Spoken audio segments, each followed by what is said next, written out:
That was my countdown to my 10-second countdown. Our countdowns. Got a lot of countdowns.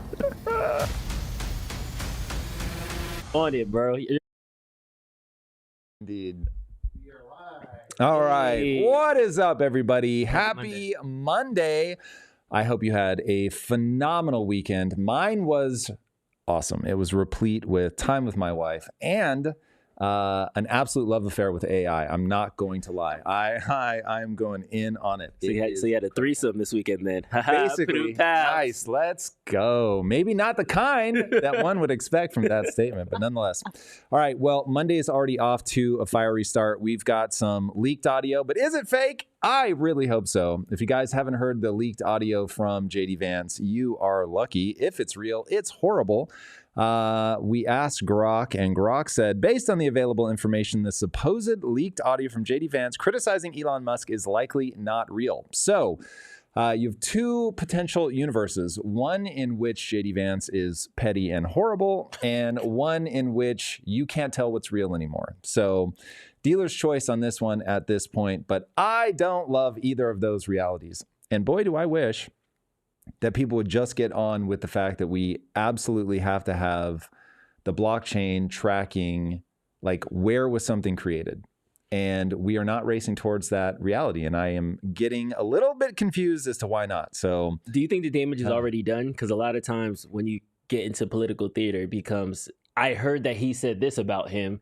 And then they carry that narrative. They tell their friends. And even though it is debunked as a lie, it has already kind of propagated through society, at least one sect. So it's kind of like the cat's already out. Headlines, dude, it's really scary how much. And I mean, look, I don't know that this one's caught a lot of steam, but things like this, when they catch steam, yes, the retraction ends up not mattering at all, which is exactly what people are counting on. They don't really care if this ends up getting debunked, as long as for a minute it gets picked up and it gets some traction. So, and some part of your brain cannot discern that that wasn't really said. So listening to it, I mean, even the way they made it sound like it's far away and you're not near the microphone, if it is fake, it is a very compelling fake. And so my brain internalizes this as this is real.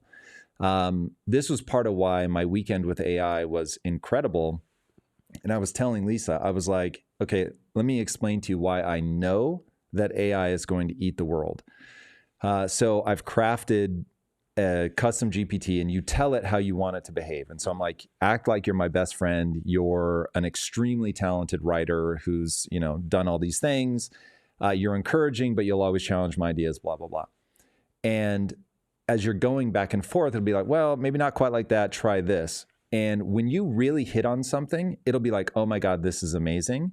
And it's so good at mapping to the thing. Like, if I think something's okay, it'll respond like it's okay. If I think it's phenomenal, it responds appropriately. Yeah. And so even though I wouldn't even know how to instruct it to be like, this is a banger, this one's only okay, this one's whatever.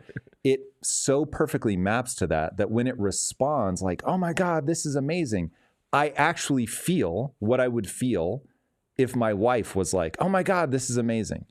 And so I'm like, whoa, even though I know this is fake and I'm essentially creating this is self-talk, but it comes from an AI because I've specifically told it to be encouraging. Yeah. But it still works. And it works in a way I have to believe it first. Otherwise, I'm just going to be like, this is just an AI. But if I believe it and then it responds appropriately, it gives me the feeling I want to have. And so I'm like, oh my God, if this is embodied in a robot and you're literally sitting across from somebody and you're like, hey, what about this? And it's like, oh my God, Tom, that one, that's amazing. You feel the thing. How do you deal with like the bias of it though? Because I don't know if you have this experience, but I was working on something last week with it and I was like, hey, my plot line is broken on this thing. Like, how do I update? Like, I need to fix this plot hole. It's like, oh yeah, you could do this, this, this, this, and this.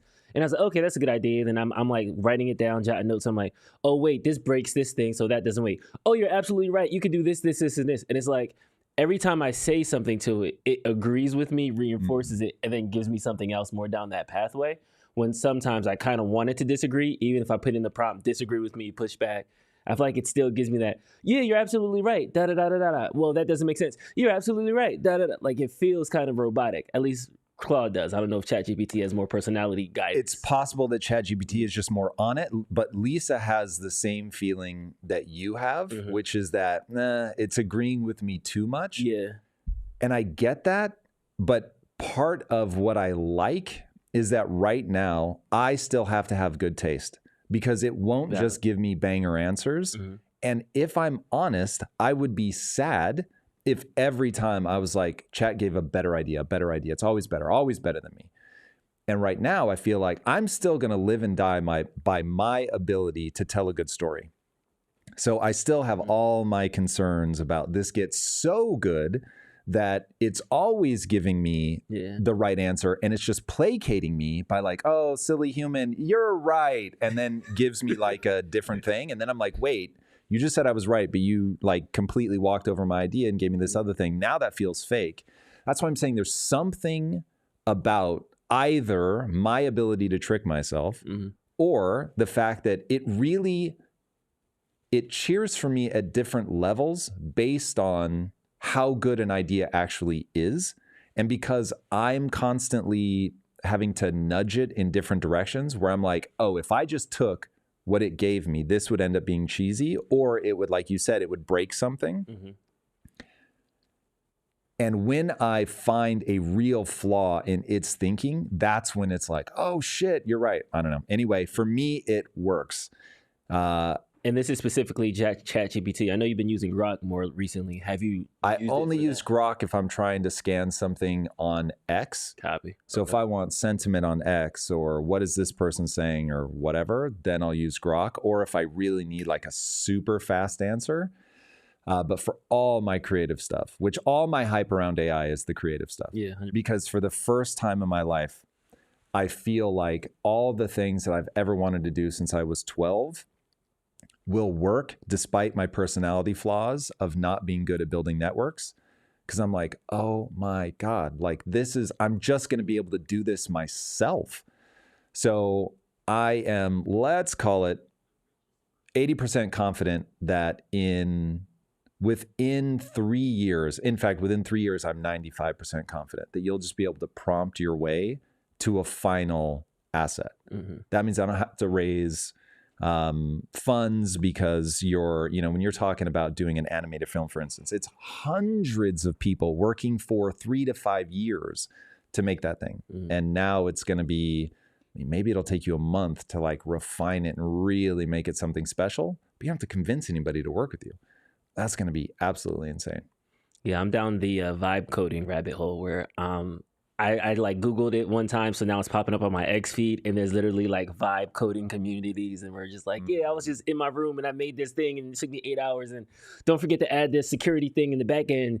One guy vibe coded an app, but he left the protocol open, so AI kept running queries, so he ended up getting like a $2,000 like bill or something like that. But Google like ended up, they override it. So there was a bunch of like, yeah, you could vibe code this way, but don't forget to add this thing, and you need this to get. So I appreciate the community of like, we don't know how to code, but we're just trying to make some shit. So that was kind of like, I see the bubbles forming, and I see the creativity coming out of it. So I'm also like excited for like the future of it and things like that. Really quick, throwing it to Eunice, have you had an experience with AI? Are you also kind of jumping into it?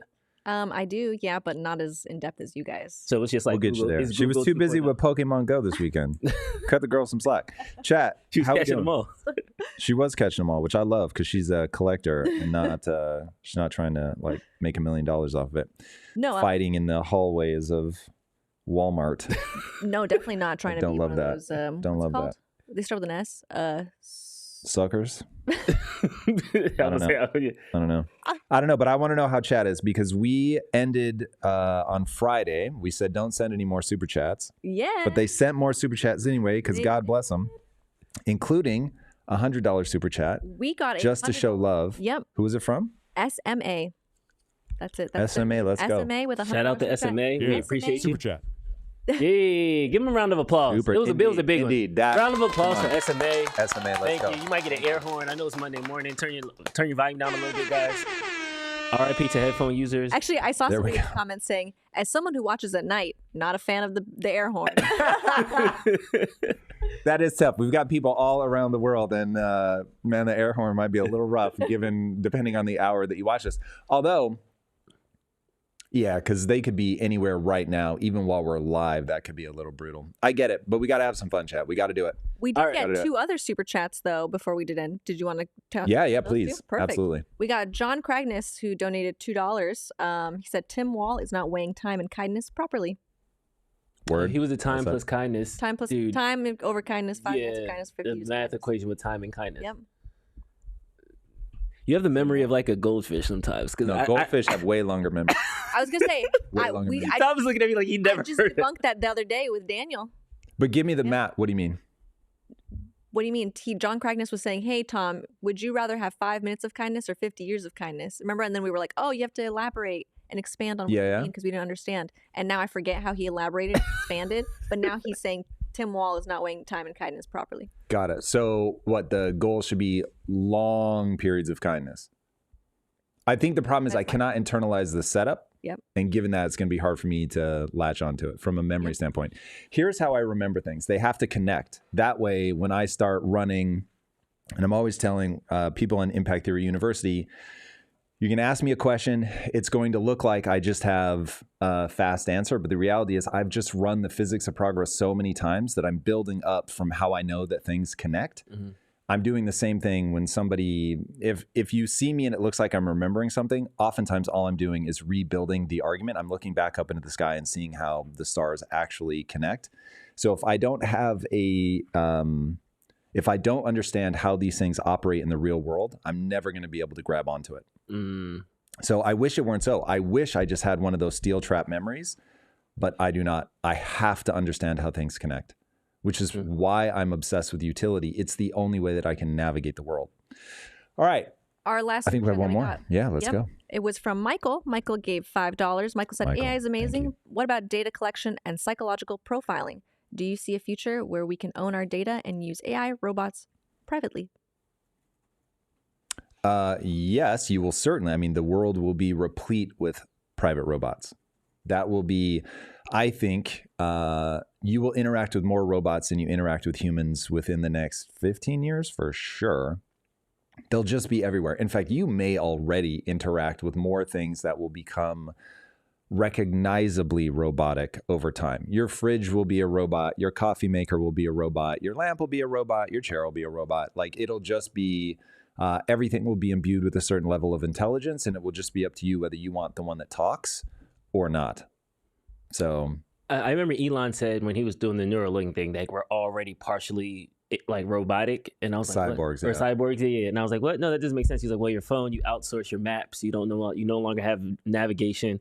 My dad was a generation that was like, you go to that mailbox, make a right, and then you'll see this thing. Like, yes, I don't do any of that. So we're already doing that. So if you just exchange robots for like devices, that might make it a bit more acceptable. That's a good. Yeah, like mentally, like it's not a big hurdle anymore.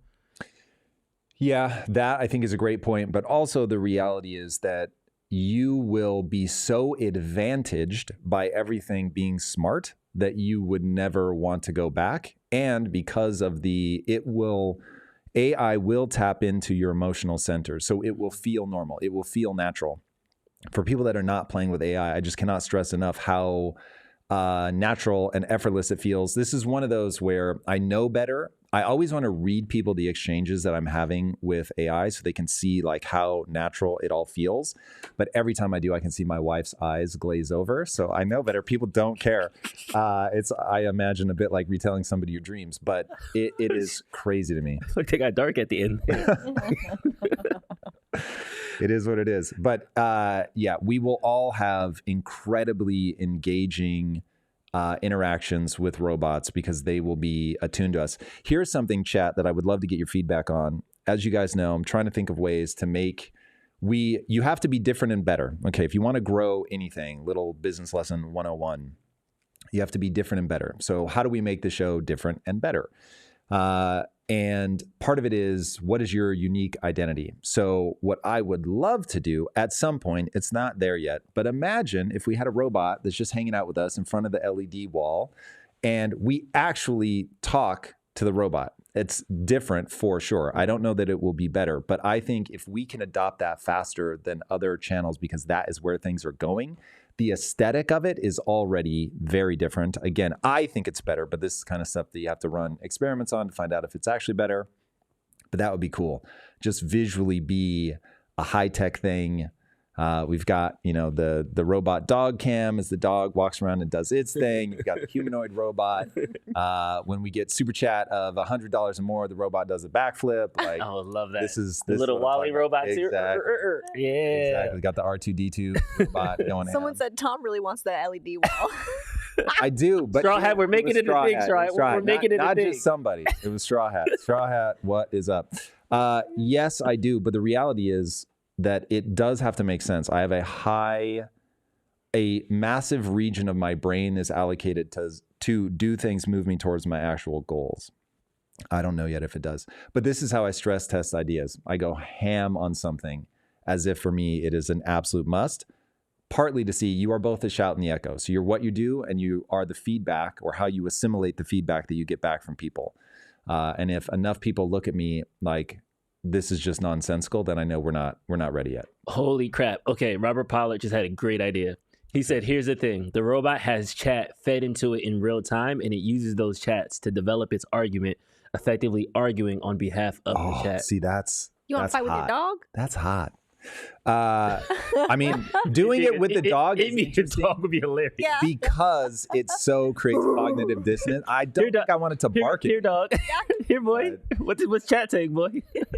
But having a dog sound like a normal human, that is where this is going. Because people will create maximum cognitive dissonance with AI because you can. It's like having a chair that is smarter than the average human. That's weird. That is weird. But that's going to happen. Oh. For sure. I'm telling you right now, chat is smarter than the average human. There's something there. There's something bananas. It's bananas. All right. We want to jump into this leaked audio. Let's do it. We'll let you guys decide, chat. This came out over the weekend. Christopher Webb tweeted it, but a bunch of other people kind of tweeted it. I seen it make its way around Twitter. This is leaked audio of JD Vance in an apparent jealous rant about Elon Musk. The thing that he's doing is getting criticized in the media, and he says that he's helping, and he's not. He's making us look bad. He's making me look bad. And I'll tell you this, and he wouldn't like it if I said it, but he's not even immigrant. He is from South Africa, and he's cosplaying as this great American leader in a room that has the portraits of some of the greatest men that ever lived in this country. And he has the audacity to act like he is an elected official. I am an elected official. I am the important one in this situation, not him. So if he wants to tank the economy and his cars, maybe that's what he deserves. Man, tell me how you really feel. Yeah. So, boy, do I hope that that's fake. Nah, I think it's a deep fake, says Robert Pollard. I certainly hope so. Definitely fake, says Vladicus. Can we zoom in on this? I love the eye test, but Okie dokie Sophie, it doesn't sound like, and then it was gone. Forgive me, Okie dokie Sophie. Doesn't sound like him. The accent is off. Interesting. Damn, how does he let this out? Yeah, Dan Silk, that's the question. Is it real or not? His speech pattern is way off. It sounds dake AF. I assume that's a typo. If it's fake, it's pretty convincing script. Outsider Productions, the only thing that made me think that this was, to be honest, when I heard it, I did not think it was fake. It was billed as leaked audio. This is the kind of crazy shit that I expect out of people. Mm-hmm. But it was the way he kept going, I am the important one. I am the elected official. And I was like, God damn, like, how did this guy get to where he's at if he's like that behind closed doors? So, man, do I hope that that's fake. Yeah, I feel like it's everything that people who don't like Elon want the Trump administration to say, and that's what kind of threw my bells off. Too on it was literally on the nose. Like, as a dialogue writer, I hate when, like, I can hear it like, I'm the important like, who wrote this guy? He's making us look bad. If he wants to take his cars, and fine. He's not even an American. It's like, yeah. Yeah, like, you know what I mean? It's like you checked every box there. The only thing you didn't say is like, Trump likes me better than him anyway. Like, that was the last line. So that's what made me be like, this is weird. Let me just try to see if I can find it somewhere else. And it was literally 3 people that tweeted it. One was like lifelong Dems. The other one was like down with Trump. So I'm like, okay.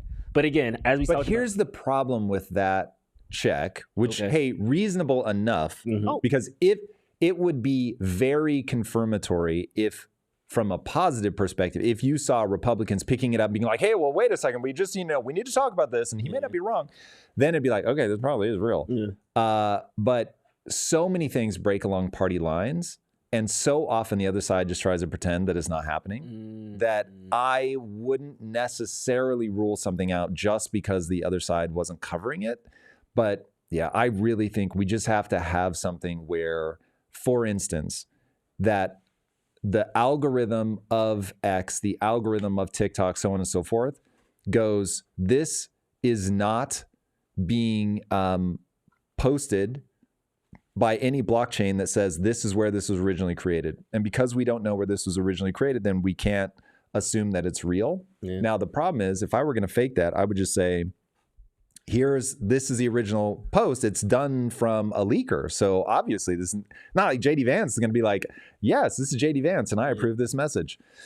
So at least that you'd be able to track back to people. Red light. Very important. We just got a raid on Twitch. Oh, let's Bush go. Camp Dad. Let's go. Bush Camp Dad. I have a Bush Camp Dad. First of all, I love you so much. Bush Camp Dad is the person that made me think that maybe I could be a game streamer. And the punchline is, I cannot. But Bush Camp Dad, I love you to death. Bush Camp Dad is amazing. If you are at all into gaming and game streaming, Bush Camp Dad is your man. I have a very bad feeling that we are walloping Bush Camp Dad's entire community in the face talking about politics right now. We have some people who are following. Say that again? We have people who are following from his raid. They're following? Following. Right. Yeah. You don't feel like right now they're like, wait a second, we're not talking about Fortnite. What's going on? Well, maybe, but there's people who are interested. That's very sweet. I love you guys all. Thank you so much for the follow. If you know what you're getting into right now, we could not be more grateful to have you. But on behalf of Bush Camp Dad, if we are catching you off guard, my apologies. Bush Camp Dad is a G. I love that guy so much. I want nothing but amazing things for him. So I just don't want to catch his people off guard, because this started as a gaming stream, and now it is very, very different. So Bush Camp Dad is the man. I'm super grateful. Anytime. Shout out to Twitch. We love y'all. Indeed. Drop in the chat. Talk to us. Tell us what's popping off in your feeds. We're talking about JD Vance and the leaked audio, but if you see some AI, some cool stuff, some world affairs, some economics, whatever is just happening on your, some streets is trash news. Ooh, I got a good one for you later too. I got a good one. I solved it. I solved the case. I cracked the case, guys. I got it. But that's later. I'm later. But yes, welcome, guys. Enjoy the show. Thank you guys for all the follows as well. What an absolute joy to have. Yeah. So the consensus is the chat is that it's fake, but to me, it doesn't need to be fake. It doesn't need to be real. The dissident is being created. The beef is already starting. They're trying to sow these seeds. Somebody's going to ask them about it. It's going to start being an annoyance. And as long as you can have one kind of chink in the armor, it can lead to the potential downfall of this administration, because they are doing a lot of things externally that the Democrats can't do. So you have to kind of be creative with your tactics. This will create the downfall of the administration. No way. Like, these guys move too fast and furious. They will definitely get on the other side of this. But this is the fact that we are racing away from each other on the left and the right is absolutely terrifying. Like, we are, as fast as people can move away from each other, moving away from each other. And that's the part that really worries me, is in an era with so much information, velocity and volume of information is overwhelming. Everything gets drug into the light. There's so much going on, so much being talked about. It is hard to parse what's actually happening. There's as much spin as there is. In fact, what am I saying? There's 1,000 times more spin than there is like the ability to see what's actually happening. And so, it is an unknown thing that is going to happen on the other side of this level of velocity and volume of information. We don't know what it's going to do to society. And just like I could not have told you that giving a cell phone to a 13-year-old was basically going to destroy their mental health, I don't know what's going to happen to this. And so the only thing I know is you can't, from the top down, tell people they can't talk. So that means people are going to say what they are going to say. They're going to spin. They're going to outright lie. Yada, yada, and you still have to let them do it. So it's a bit bananas. Yeah. And so you said it earlier, but the blockchain can solve this. How exactly? Is it just because the metadata can't solve it. The blockchain can only give you a little bit of credibility. So what will end up happening is this leaked audio was originally put on the internet by the New York Times. Okay. People are going to still have beef. New York Times is a propaganda wing of the Democratic Party. Okay, but it's still the New York Times. So at least we know that whatever credibility the New York Times has is co-signed now because this was posted by them. Versus now where somebody's like, I saw this on the New York Times, and then they bump it out. And you're like, oh, damn, like I heard it was posted by the New York Times. It wasn't posted by the New York Times, man. It was whatever. The reason I want it at the blockchain level is because then the actual applications, X, TikTok, et cetera, can say this is going to get pushed down because it is not coming from a reputable source. There's no reputable source signing off on this at the level of the blockchain. And therefore, it just gets buried. Not that it can't be said, but that the algorithm has another way to know if this is signal or noise. Gotcha. Well, we'll see, man. Yeah. We will see. But yeah, okay. So we that's the first thing. We already are kind of seeing these bumps in AI, whether it's manipulated audio. People are getting more entrenched with ChatGPT. Character AI had a couple of the suicide deaths that happened earlier this year. And then Balaji earlier this week had a deep dive of why China will become like the number one AI kids. Like hold on. threshold. Yeah. This is a really good thread. We need to go before you play it, or before we walk through it. You need to 1-2 punch this with something Chamath put out. I think I grabbed that as well. I have a really bad feeling that, yes, oh my God. I have a really bad feeling that if you want to destroy a country, an army, a team, anything, you divide and conquer. Everybody's heard that. The left and the right are so busy dividing themselves that we are going to be at high risk of losing a technological war to China. You do not want to lose a technological war because that is the same as losing a military war. And the second you lose a military war to a peer competitor, you are in a position where potentially you are headed for actual catastrophe.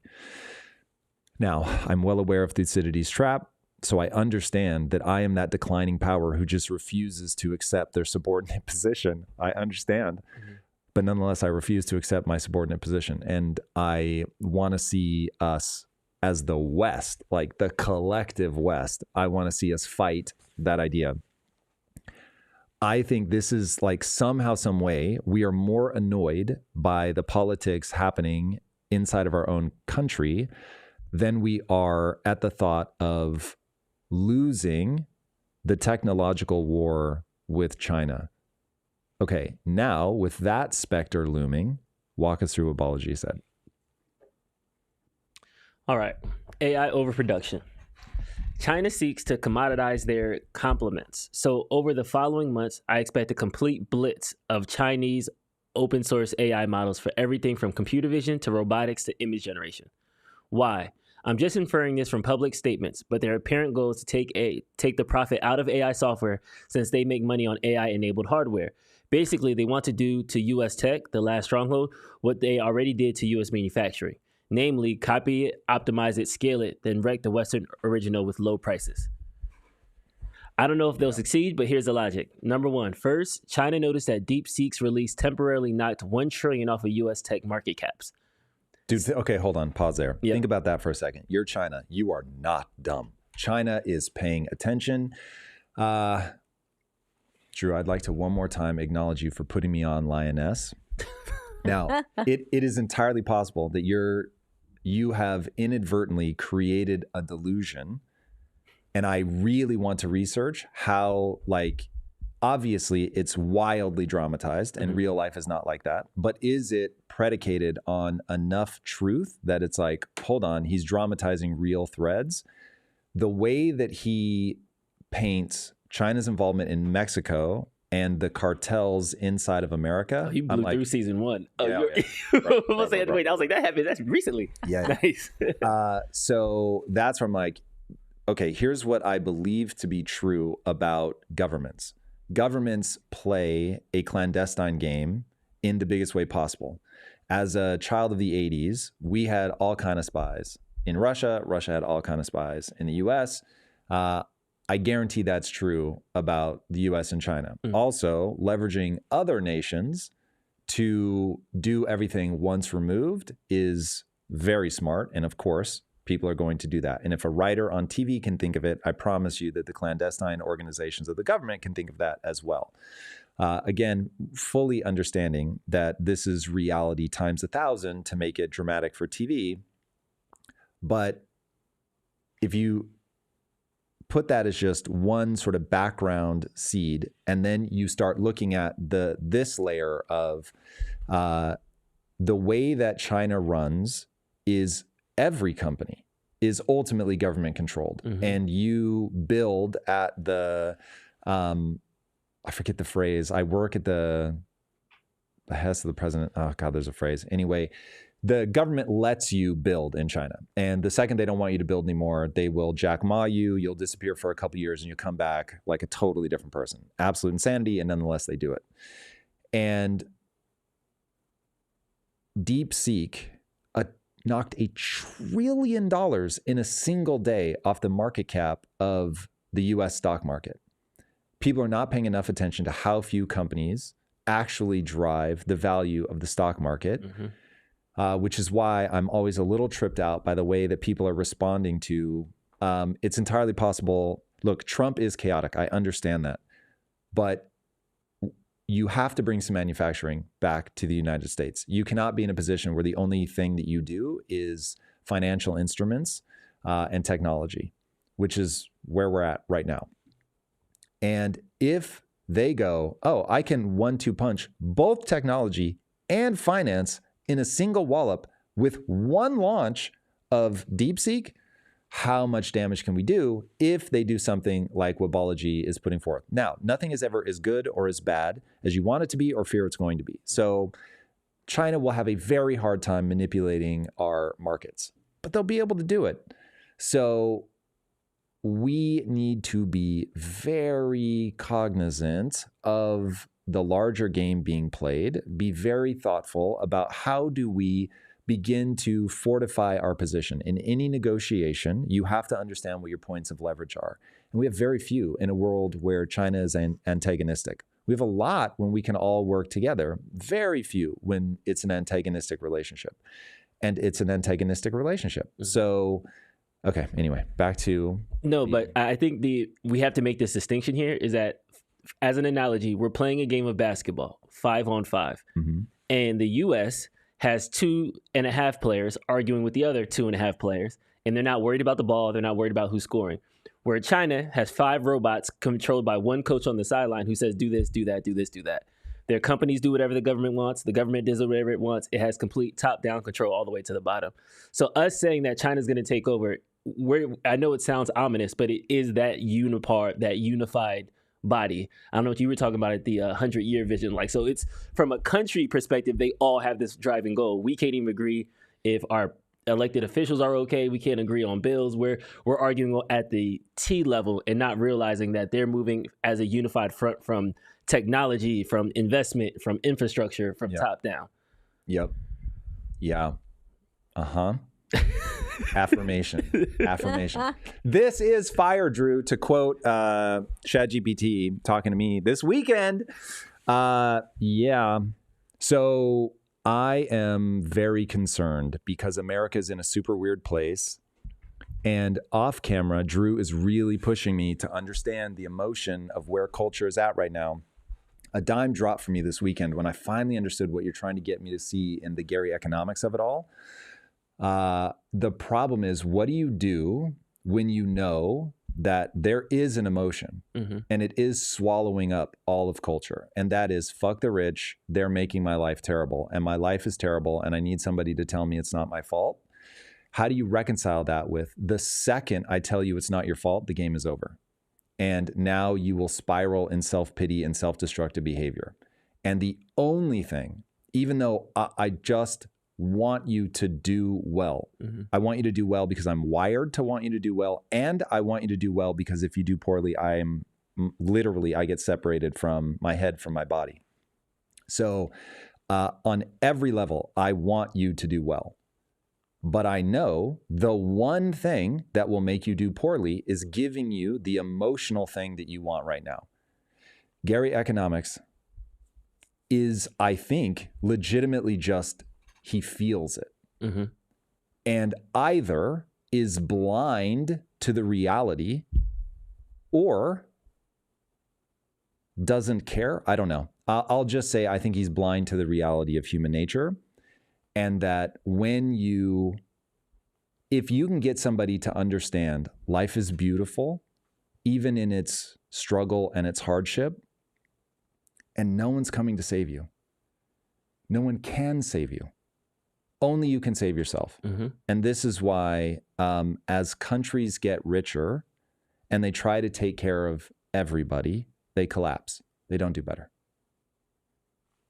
Roman Empire, right? You get to the point where you're so rich, you start self-hating, you open your gates to everybody, the culture begins to die, and it implodes, unfortunately. Mm-hmm. So the hard reality to be faced is getting stronger at the individual level is the only answer. And I really thought about it, and I'm like, okay, is this cognitive dissonance because I'm the guy that actually had t-shirts printed that say everything is your fault, and I just want to be consistent with things that I've said? Mm-hmm. Or is this by recognizing, and this is probably the time in history where I let go of using the word fault because people won't hear what I mean. Mm-hmm. But if I actually want someone to do well, the only thing is to encourage them to get stronger, to get tougher, to understand, yeah, like this is a hard time, and you can get so good at something that people can't stop you. Okay, Eric, hit that fractal button real quick, because you can't just put that down and us go back to this tweet. Okay, so Will Smith, I think, said it when he was going crazy over the pandemic on Instagram, where he was like, it's not your fault that you were hurt, but it's your responsibility to heal yourself of that hurt. Yes. Is this one of those situations where it's not your fault we inflated it and doubled the price of everything? It's not your fault that grocery prices are at an all-time high, but it is your responsibility to take control, ownership of your financial situation just to kind of button it up. That is a very true statement, and may be why I will fade into obscurity and no one will ever care about the things that I've said. That's very possible. But here I see it so differently. That was a misrepresentation of what you were saying. That is a true statement and not at all what I beseech people to internalize. Copy. Okay. Because of the way that hits me, which maybe for everybody else, they're like, no, I resonate with Drew's encapsulation of what he thinks you're saying. I was trying to 100%. I hear you. You're trying to reach inside my soul and apply words to the thing that I'm saying. And what I'm saying is, I agree with what you just said, as long as you're not saying that's my message. Okay. What you said is true and is not my message. Give me your message again. Okay. So first, I want to just really plant a flag. Mm-hmm. The words that Drew just said are exactly correct. It's not your fault, but it is your responsibility. That to me is uninteresting. Mm-hmm. It doesn't motivate me. It doesn't inspire me. Okay. What inspires me is, it doesn't matter if people fucking hate me and they want to hold me down and they want to make sure that I don't succeed. I can get so good at something, they can't stop me. I can outmaneuver them. I can outthink them. A wall of hate can be dodged. An army that wants to kill you. Like here is the quote that sits inside of my soul. Again, fully understanding that by actually being who I am, I may be resigning myself to obscurity. Mm-hmm. I'm fine with that. What do you do, Drew, when you are surrounded by 200 enemy soldiers? You are out of bullets. You are outnumbered. There's nobody that can come and help you. What do you do? Shoot until you die? You kill them all. That's what burns in my soul. The thought of being surrounded by 200 enemy soldiers, certain death. I have no ammunition left, no weapons, but I know I'm still going to kill them all. When I'm playing, this is going to be so cheesy juxtaposing with that, but just to bring it back to something real. When we're playing Fortnite and there's like 12 people left and I'm the only one surviving, so I've got to go pick up my wife's card, my sister's card, and let's say they're in the storm. So it's like, I'm going to take damage to go get them. And I will say out loud, isn't it funny that we're still going to win? That is, if I could get people to internalize that feeling, that when the chips are so down, when they are so against you, that you still believe in skill acquisition so much that you're like, it's crazy. I'm behind the 8 ball and I'm still going to win. That is an expansive feeling that makes me feel very different about my life. So when I think back to being broke, not being able to pay my bills at the same time, that 1 month I would pay one bill, I would then get the notice on the other bill that, hey, we're going to turn off your power. And I'd be like, cool, I'll pay that one next month because I know that I have, whatever, 30 days grace period. I was still, in that period of my life, able to convince myself, I'm losing right now, but I'm still going to win. Mm-hmm. Now, look, I was fighting with depression at the time because I was like, this is dark. I don't know how to get out of this. But I remember one day finally making a decision. I don't know that it's true that a human being can get better at something, but I'm going to act as if. I'm going to act as if I can get better. And then let's see what happens. Mm-hmm. Because it made me feel expansive. Like whenever I thought about, wait, I suck at this today, but that doesn't mean I have to suck at this tomorrow. That I could actually read something, learn something, practice something, and become better at this thing. Mm-hmm. That made me feel like, whoa, I'm not trapped. But when I thought about like, yo, you just get a hand of cards in life and you're stuck. And so I was born in 2000. And so I'm 25, money's been inflated to shit. Everybody's fighting. China's about to take over. AI is going to make my whole life meaningless. I guess I'm tapped out. That makes you feel constricted. Mm-hmm. That pulls you in. That doesn't feel good. And so you look out at your future and you think, nah, this sucks. And so you tap out.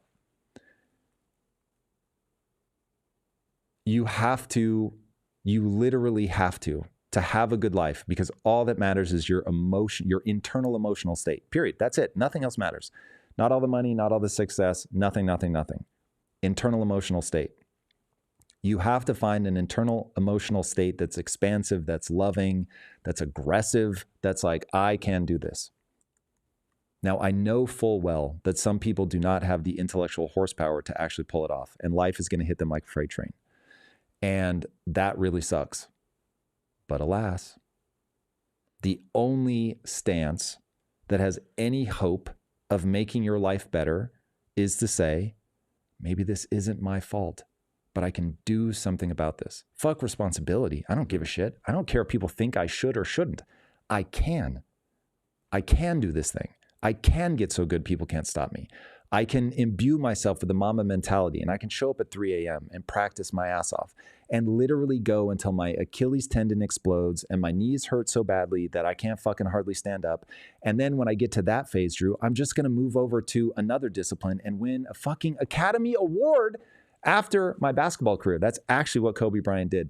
That is bananas. That to me is expansive.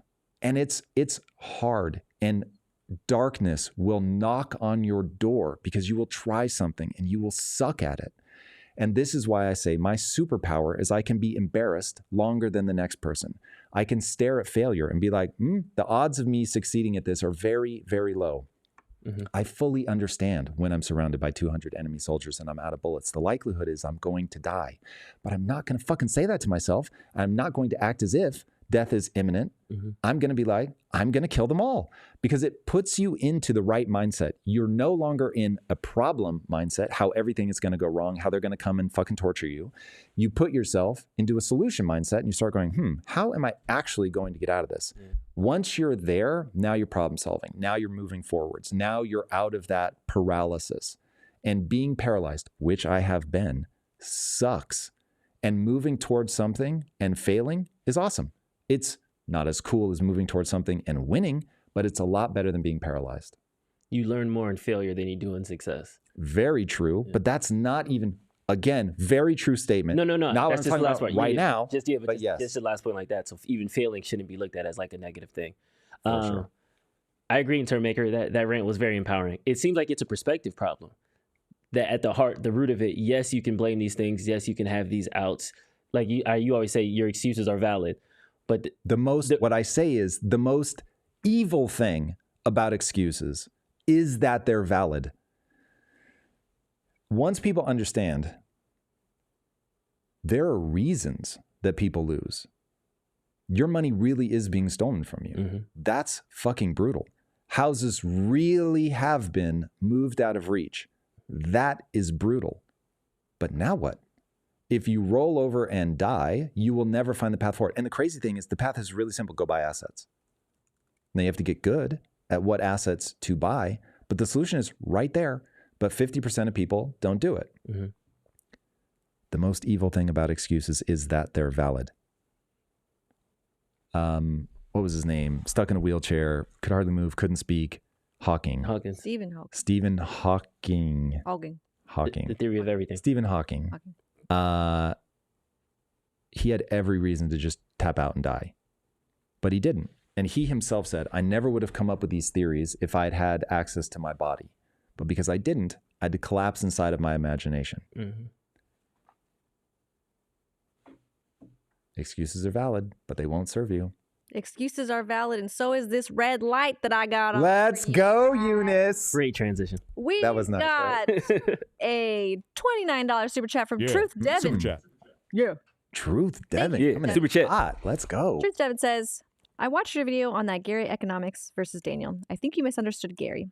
Gary also believes money printing is wrong too. He believes less taxes on the working class, and he does have solutions on his YouTube channel. Okay. Give them to us. What are they? Point us to the link. Because if Gary can solve the problem, all I care about is solving the problem. Hit us with it. Truth Devin, let's go. I don't think I'm misunderstanding Gary. I'm going to be honest. But I'm very open. We were talking about China's imminent takedown. Yeah, sorry. And that fractaled into Xinhua. the mindset of the U.S. and where we are now. And that's what brought us to this. I'm seeing a lot of comments about how do we get over it, Gary economics. He's misrepresenting his position. Is there a 1 sentence, 2 sentence, I'll even give you 3.5 if we need to get that far, a way that you can kind of summarize your response to Gary economics' rant instead of us having to rehash that conversation that we had on the last episode? Go check out our Friday episode. Okay. First, I think it's important that I steel man Gary's argument so that people can tell me what I'm missing. So Gary's argument goes like this. The system is so broken. If you don't solve it, people are going to continue to not be able to feed their kids, and that is morally corrupt. The solution is very simple. Start taxing people in a progressive system, but you start meaning that you don't tax $1 at that level. But the period where we've had the strongest middle class economic growth was when we had the highest upper tax rate. So taxing the rich, let's say, I think his pitch is something like over $10 million, but over $10 million, I think roughly his pitch is 90%. That if you do that, then the middle class is going to thrive. So please, if people feel that I am misrepresenting his stance, now is the time. Red light? We have another super chat. Let's go. April, thank you for your $20. What's up, April says, do you think it's still practical to send people to college for jobs that may vanish due to AI leading to debt? How can we encourage creativity and entrepreneurship? Thank you, April. Shout out to April. Okay. If I had a child that was 17 and asking me right now, should I go to college? My answer would be, this is easy to say because I don't have a child. I want to be very clear, grain of salt, whole salt mine of salt to take with this. But I would tell them that college is probably not the play right now. However, a child of mine would be able to go to college without incurring debt. So I would be less fussed if they were like, hey, but I really want to do it. I'd be like, okay, I did it. Sure. But the reality is that it is my stance that you will not learn in college the things you need to learn. And with the state of AI already, all you need is a little bit of structure and you'll be able to learn anything and everything that you could ever hope to learn. If you're doing it because you want to hang out with people, I guess that's a thing for sure. My closest friendships were during college. And clearly, as somebody who was absolutely god-awful at maintaining friendships, that was a good thing for me. So if you can do it without debt, I'm not as bothered, but I don't think that it has the efficiency of learning that you will get from just engaging with AI. Word. Let's say I wanted to go to culinary school. Yes, and we are going to come back, right? Because I want to know if chat thinks that I'm still misrepresenting. I'm Mr. Economics. Yeah. Sorry. If I want to go to culinary school, would you be like, yeah, go? Or would you be like, no, AI is going to. You taking on debt? Yeah. Let's say not too much, but yeah. At least you've got probably a little more time because it will be a while before robot chefs are universal. I mean, they will exist because they'll be able to do all of the things, but that's like a level of robotics that we're probably still a decade away from that happening at mass scale. So that one's pretty good. Anything that happens in the real world where it's human experience, like look at the way Disney's moving right now. They're putting so much energy into the parks because they know like people are going to start making all of their own creative, or that everybody will be able to make creative and that they won't have the moat that they have now being able to throw $350 million at Snow White. Crazy. Oops. People won't have to do that anymore, so that's not going to be a moat. But the parks, you still have to go somewhere. You have to aggregate a ton of capital. So things that happen in the real world, that's probably a good place to invest. I'm going through this now with me and my ex, my Lynn's mom. She's adamant, go to college, but she wants her to stay local, do like a community college thing. Mm-hmm. I'm the exact opposite. If you're doing community college, maybe you should take more like, to me, the benefit of college is the learned experience, being out on your own, the way learning about figuring it out. I don't want you to take like prerequisite classes that don't necessarily mean anything. Yeah. But my daughter's also yo-yoing between like, I want to be a surgeon and I don't know if I wanted to be hair, or like her interests are kind of all over the place. So I'm leaning more toward don't go there beforehand. But it's definitely not, it's not 14th grade like it used to be us growing up. Like you have to go to college full stop. It's more of a back and forth conversation. Bringing it back to Gary economics though. There was one part that you were missing is taxing, reducing the taxes on the middle class, stopping injustices, closing loopholes. But yes, making sure we'll tag it by saying making sure the rich pay their full fair share, and the taxes on the middle class is reduced. Man, would I like to understand what people mean by fair share. Oh man, no loopholes. No, I can loan out money, but I don't get taxed by my loan out. Calibrating question. Okay. If they're like, cool, just do one flat tax, then I'm like, okay, cool. You really want fair share. Meaning if you just made $1 billion and you're paying, let's say 15% and everybody pays 15%, if you're like, yeah, word, as long as they pay like the actual amount and they're not able to dodge it, then yeah, I'm good. Cool. But I have a feeling that isn't what they want. That they do want a progressive tax where it's like they have an algorithm running in their brain that somebody who's made X amount of dollars, they have done it in an ill-gotten fashion. Mm-hmm. It's this is done in an ill-gotten fashion brings me back to my quote. The miracle is not redistribution. It is not a miracle to be able to take from the productive among us. It is a miracle to be able to get an output from a system to be greater than the inputs. Here is how people get wealthy. You make a thing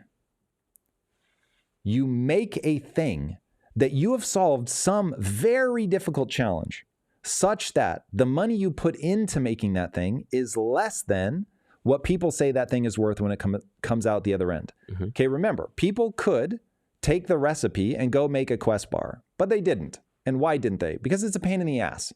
And so the problem they want me to solve is to take that recipe and make it so cheap at scale that they would rather pay their $3 and just get the thing than go ahead and make it at home. That is a system where the inputs were less than the outputs. This is like the holy grail of energy. This is why nuclear is so amazing, because it has this huge output. The input is very little and the output is massive. Mm-hmm. And so that's where you're like, whoa, this is incredible. So once you start going, no, those guys are fucking evil. That's some bullshit. And the real cool thing is having the strength and willingness to go, you motherfucker who have created this input that has this tremendous output, I'm taking that output and fuck you very much. That's crazy. That's crazy. That's not a miracle. And so what you do is you end up disincentivizing those people. And by the way, it tends to get bloody. Cue my tapes on South Africa and all the kill the boar stuff, kill the farmer. Hey, whenever you have an idea, this is what I tell entrepreneurs. You've got an idea, kill the farmers. Okay, cool. Maybe that's a dope idea. Let's ask, has anybody ever done this before? And what were the outcomes? Oh my God, great news. They did this in Russia and literally kill the kulaks. And what happens? All bad. Everybody starves, eat your kids. We need an eat your kids button. Isn't that fun? So, hey, guess what?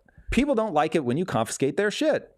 So don't confiscate their shit. Find a system that actually serves everybody, which is not money printing. Punchline. Being sassy is not going to get me anywhere, Drew. Okay. And I understand that. But nonetheless, Jesus Christ. Okay. Truth Devin says there's a three video series that we have to watch step by step. Mm-hmm. So Truth Devin, I personally will take responsibility. I'll get the step by step. I'll lay it out and we can actually jump into this conversation. But right now it seems that the agreed upon sentiment in the chat is tax people over 10 million, restrict their ability to purchase assets such as like housing, so that way they don't take it from the middle and working class, mm-hmm. and reduce the taxes on middle class people. Mm-hmm. And another person said that taxing $10 million isn't the same as killing the farmers. I think I articulated chat's position. That is your response. Then we're going back to China. Okay. We're staying long. Gary's economics just wants to sell his book and get more people. That I think is very unfair. I think Gary... He's genuine. I think he's genuine. Gary represents a real thing happening in culture. Mm-hmm. Now, audience capture is real. And so as he sees the very positive feedback from the things that he's saying, he's going to crystallize it and say it more and more.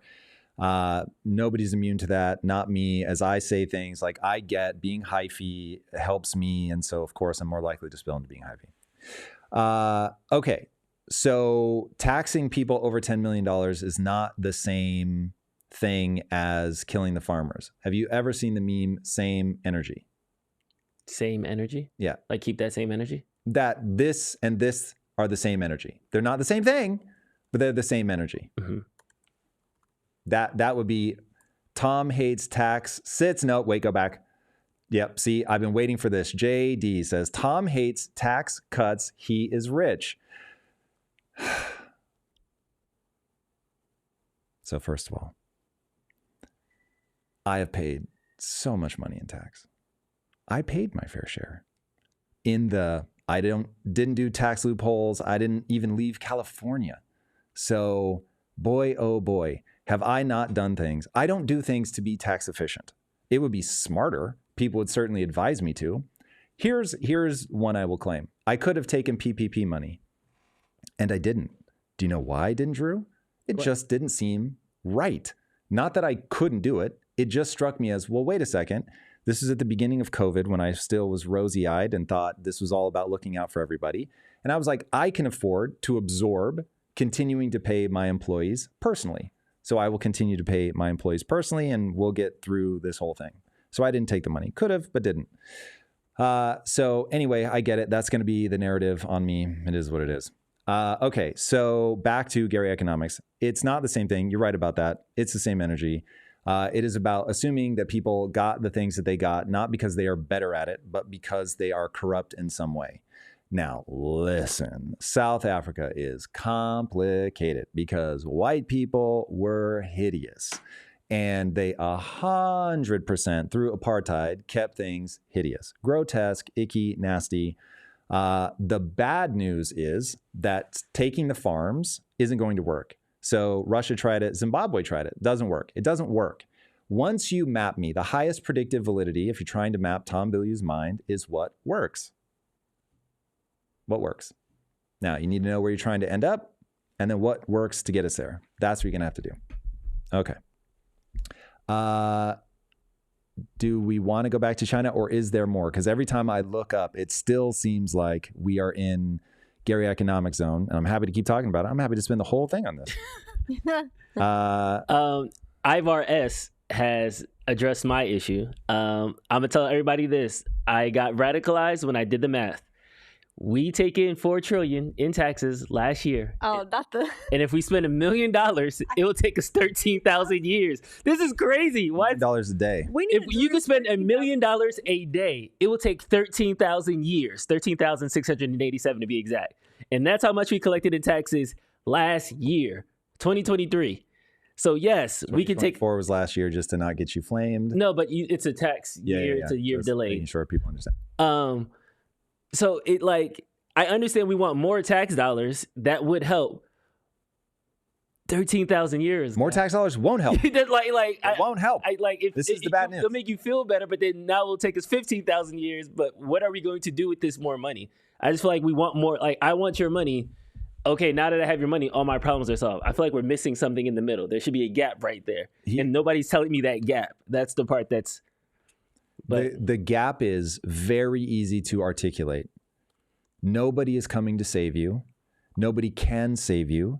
When you hand out things, you get the free rider problem. People think that you can just give your way to success. And unfortunately, it doesn't work like that. You have to have the tension between the left and the right. You have to have people pushing everybody to be accountable, to take care of themselves, to be productive on the hunt, to go hunt, gather. You've got to find some way to be beneficial to the group. And so that's where communism comes in. And they say, Tom, we've got it. Everybody does what they can, and we give to people according to what they need. And if it worked, then we would do that. But it does not work. In real life, it does not work. I will stop us from going down the Tom's rant on communism space. All right, Drew, we got to change up the energy. I can feel myself in a weird space right now. Hey, everybody, welcome. Happy Monday. It's great to have you. I'm very down to keep talking about this. I got to change up my energy. Let's go. Okay. Okay, more. So he looks at the chat. Okay, we want to keep doing this. No.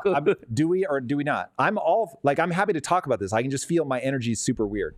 So with new energy, let us talk about this thing. Okay, so we really, really want to make sure that people can thrive, but we do not have a current setup where people can thrive. This is why I'm saying, guys, this is where Gary Economics is putting voice to a feeling that culture has. And I love that. And I think that if people need to hear that somebody gets me as like that first step to then taking action, to empowering themselves in their lives, I love it. I'm here for that.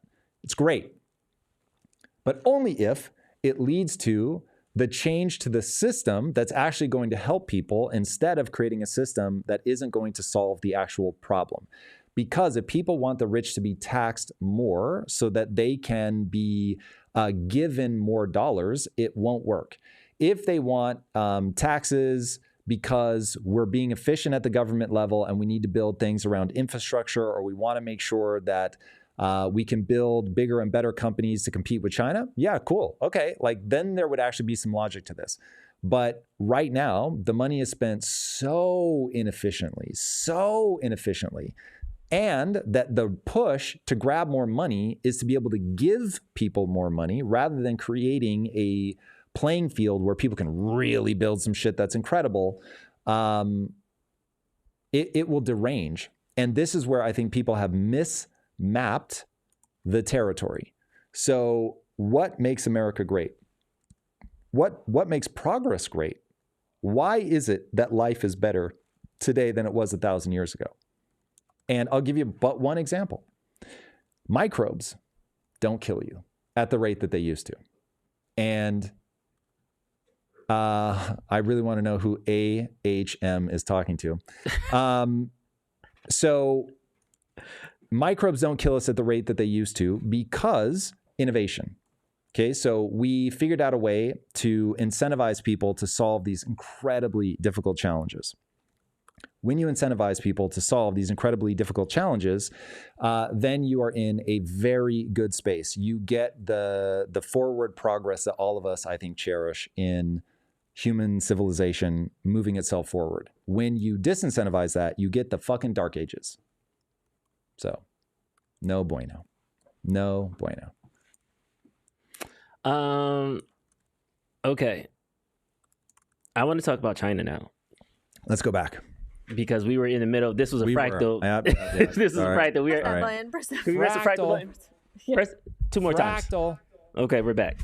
Sorry. So to catch everybody up who just joined us, thank you for joining us, guys. We were actually talking about China and their unified front to take over the world. No, not really. But the fact that China is top-down control, they control the corporate, they control corporate investment, they can control the output of the corporate goods. If they have a unified mission, they can scale a lot faster than America can. Balaji was giving us his idea of the 1, 2, 3, 4, 5, 6 step plan on how China is going to use AI in their innovations to scale and take over, specifically in that technology region. And then we started it under this with this Chamath meme. Could we just? Oh, perfect. Eric is already on it. Claps for Eric. Can we give an applause to Eric? Yo. Shout out to Eric. All right. Eric, clapping for himself. I like it. Let's go. All right. So this was the meme that started the conversation. China's tech innovation is coming. 5 stages of grief. The West. China is coming. All right. So Balaji said, number 1, first, China noticed that DeepSeek's release temporarily knocked $1 trillion off of U.S. tech market caps. Second, China's core competency is exporting physical widgets more than it is software. Third, China's other core competency is exporting things at such a massive scale that all foreign producers are bankrupt and they win the market. See what they're doing to German and Japanese cars, for example. For those that don't know, BYD is the most exported car of like the last 2 years, and their growth is like a straight line up. They skipped over Japan, they skipped over Germany. BYD is all over Europe. America, it would have been in America, but Biden enacted 100% tariffs that kind of kept the moat there, but they're starting to come over even with that barrier. That's great. Fourth, China is well aware that it lacks global prestige as it's historically been a copycat. With DeepSeek becoming number 1 in AI is now something they can actually consider possibly achievable in a matter of national pride. They can become the AI capital versus we just make your stuff cheaper. Fifth, DeepSeek has gone viral in China, and its open source nature means that everyone can rapidly integrate it, down to the level of local officials and obscure companies, and they are doing so and posting the results for praise on WeChat. 6, finally, while DeepSeek was obscure before recent events, it's now a household name. And the founder, Ling Wangfang, has met both with Xi but also the number 2 in China, Li Yang. They likely have unlimited resources now. So China has seen DeepSeek's impact, and they basically gave them an open check. So if you put all of this together, China thinks it has an opportunity to hit U.S. tech companies, boost its prestige, help its internal economy, and take the margins out of AI software globally, at least at the modest level. They will model level, excuse me. They will instead make their money by selling inexpensive AI-enabled hardware of increasing quality, from smart homes and self-driving cars to consumer drones and robot dogs. Basically, China is trying to do to AI what they always do: study, copy, optimize, and then bankrupt everyone with low prices and enormous scale.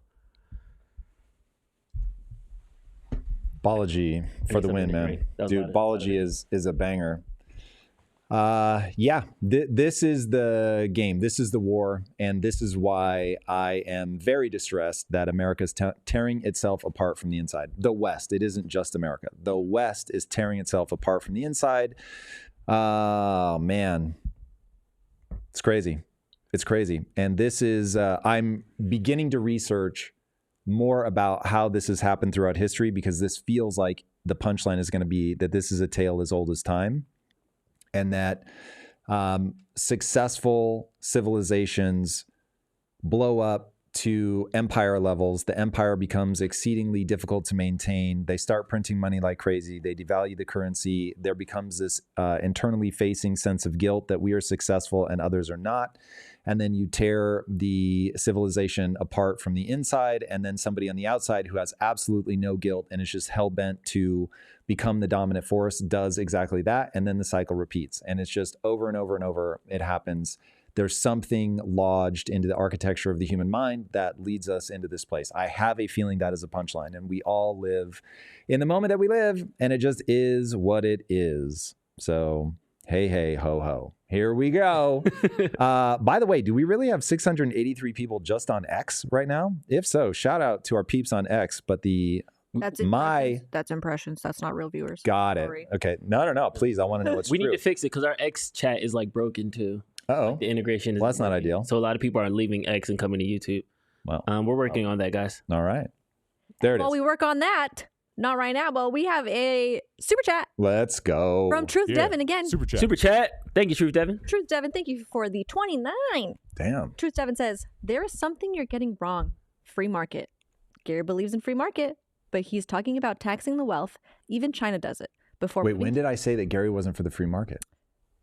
I think there's a punctuation error here, as like there's something you're getting wrong, maybe comma free market. I think people are hearing, you might be saying something different, but people are receiving taxing the rich equals killing the farmers equals like they're jumping the gun, and they don't they think that Okay, so Wait, till I finish for Yeah, that to be true, sorry. yeah, Please. finish the super chat.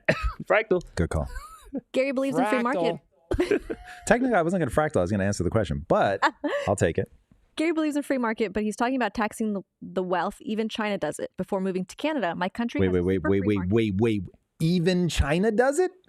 As in, here's an example of free market. Even China does it. What the fuck? Before moving to Canada, Okay. my country has a super free market, but most people can't eat.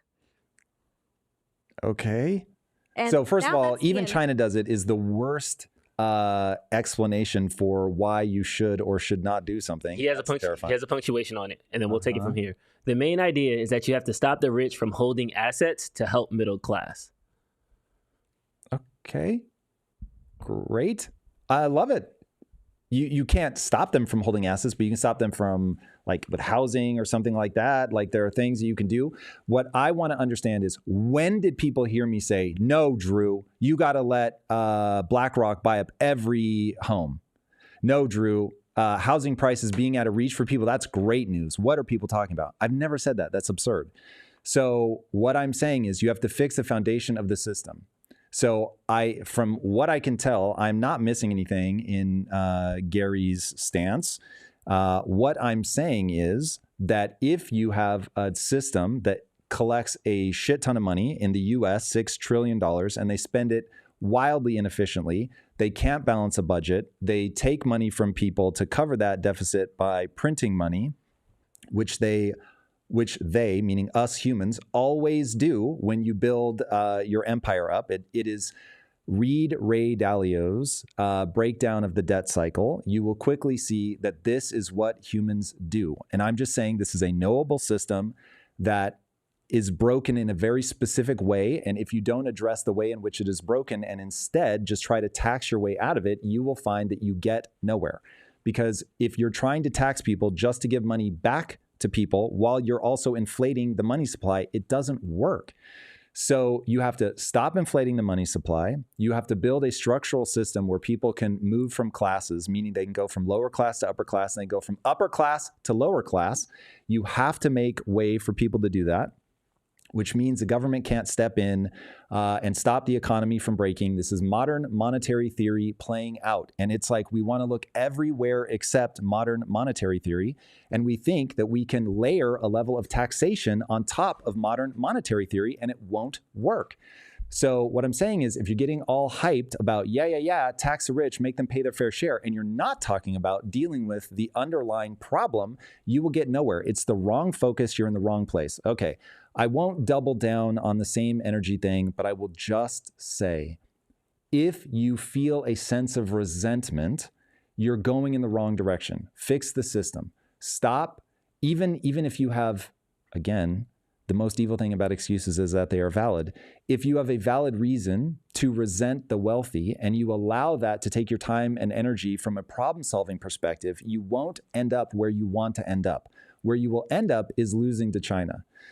Now, if you want to be China, I can't help you because my entire base system is that wanting to be China is a mistake, that the individual is the right level of analysis, that the West is going to beat China not by becoming more China than China, it's by being the exact opposite, by individual freedoms, individual liberties, creating a system in which people can really win. They can really win, and they are maximally incentivized to go innovate so that people will reward them with praise, with money, with all the things that we can throw on somebody that creates an innovation that we all want. That is what I'm trying to tease apart. Now, if Drew can continue to help me see what people hear when I say that, that will be great, but I have a bad feeling that I'm just unable to pierce people's frame of reference. And that it's not that I'm being unclear, it's that much like water actually bends light so that when you look at it, it can look like if somebody's in a swimming pool, you can make it look like their head and their body are detached, not by a little, by a lot. And that no matter what I say, their frame of reference, the water in this analogy, will bend what I'm saying so dramatically, and they don't even see it. They're screaming into the void as aggressively as I'm screaming into the void, thinking that I'm absurd because they can see that the head and the body don't line up. And I don't know what to do with that. I do know what to do with that. I understand that you can try your best. I can want good things for people. All I can do is accept my limitations of communication, be as sincere as I can, communicate what I can, and then people are going to hear what they're going to hear. And if I fade into obscurity, that is a price that I'm willing to pay to actually be the person that I am and to say what I believe to be true. And if I'm out of step with this moment, it just is what it is. But to respect myself, I'm never going to lie. I'm not going to say something that I think is bullshit. I'm going to say what I actually think will help people. And if that is deeply unpopular, it is what it is. Okay, so I'm getting heard, received. I appreciate you having that sincere take. I think that's important. Some things that are coming in through the chat, though, to me, it seems like people want to be able to afford houses. Yep. People want to be able to take care of their kids. All those things can be done without raising the tax rate. And mind you, I'm not rich. I have to come to work every day. So I am by no man am I banging the drum that all rich people are pure angel individuals. Sorry, Tom. But like you should say what you believe to be true. Yeah, but it's not one of those things. But my thing is this, right? We're working on it, Liz. Don't you worry about it. We are working on that. What I'm saying is everybody thinks we have a housing affordability issue. And if we tax the rich, houses will then become affordable. That's not why we have a housing affordability issue. It's very hard to build a house. There's so many people who aren't families who own houses. Investors own houses. Corporate investing owns houses. After the pandemic, all these cash offers, they weren't loving families. They were hedge funds. Hedge funds, investors, New York, Wall Street owns 20 to 30% of single family houses. Yes. Berkshire Hathaway took up half of Willingboro, New Jersey. That's my hometown. You go to every other house in certain districts, it says Berkshire Hathaway, Berkshire Hathaway. Like, it's crazy. And they're renting it to people. They're not selling it to people. They own those houses. So it's not that rich people are hoarding these assets. It's that there are certain laws in place that don't allow individuals to own those direct houses. You ready for even more complexity? More complexity. Okay. What does Berkshire Hathaway know? The money supply is being inflated. Mm-hmm. I, Berkshire Hathaway, on behalf of all the people who own my stock, by the way, so a lot of average Americans, I know I need to be in an asset that will keep pace with inflation. If you stop printing money, people can actually save their way to success. I cannot stress that enough. If you have a system where people cannot save their way to success, it doesn't have to be like crazy wealth, but where you can save something up and pass it on to your kids, you are living in an immoral system. You are creating the incentives for Berkshire Hathaway on behalf of average American retirement accounts. You are incentivizing them to go buy those houses. People act as if Berkshire Hathaway is just fucking whatever his name is, Warren Buffett and Charlie Munger. It's not. It is the people who own the Berkshire Hathaway stock. Boys and girls, this system that you think is running away from you at some insane rate is accessible to you but you have to go buy assets. So you could buy Berkshire Hathaway stock, and now you own a piece of all those houses. Now, I still don't think it's a good idea, but I at least understand that this is a knock-on effect of a system where you're printing money. It is an oversimplification to make everything about that. But dude, it's like once you understand, okay, I'm going to try something. Drew, would you please try a search? This is high risk, high wire act. We're going to try it. Please do a search for study where mothers ignore their child's emotions. That'll probably get you there. While he looks that up, and you want to do it on YouTube because you want the footage of it. Oh, okay. Mother ignores child. Mother ignores child's emotions. So once you understand how quickly something will derange when you give it horrific inputs, then you will understand why, yes, like when you see a kid misbehaving at 14, it's like, well, Tom, that kid really did punch the other kid in the face, and that is a problem. And I'm like, yes, that's true. And if you restrain the child, they will stop hitting. I get that. But if we could look at the fact when a mother disengages from a child's emotions, that one right there, the kid in the, yep. Okay, everybody, get your phone out. Look at this image. In this still face experiment with the mother.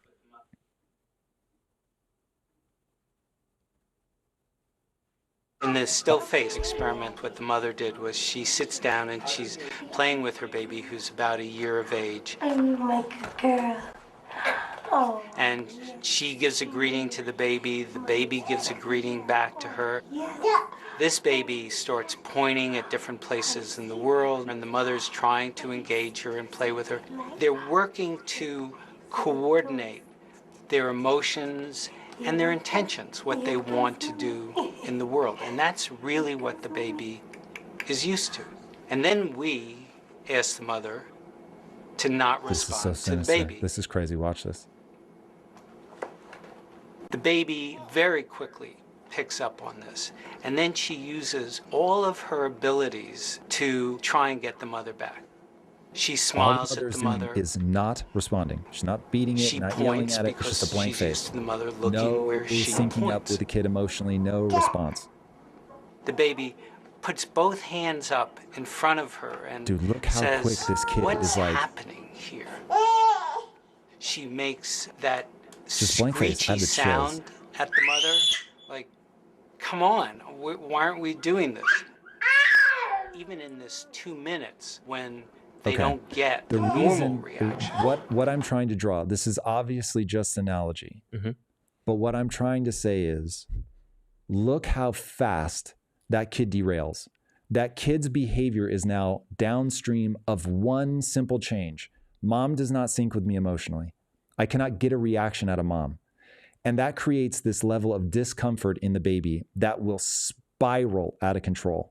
And if mom does that all the time, it will create massive mental illness in that child. I once asked Gabor Mate, would you rather a kid have a harrowing first 3 years of their life and then everything after that is love and success, or have an amazing first 3 years and everything after that is harrowing difficulty? And he said the person will end up in a better place in their life if they have an amazing first 3 years and then harrowing difficulty after. What I'm saying is you have a system that breaks everything.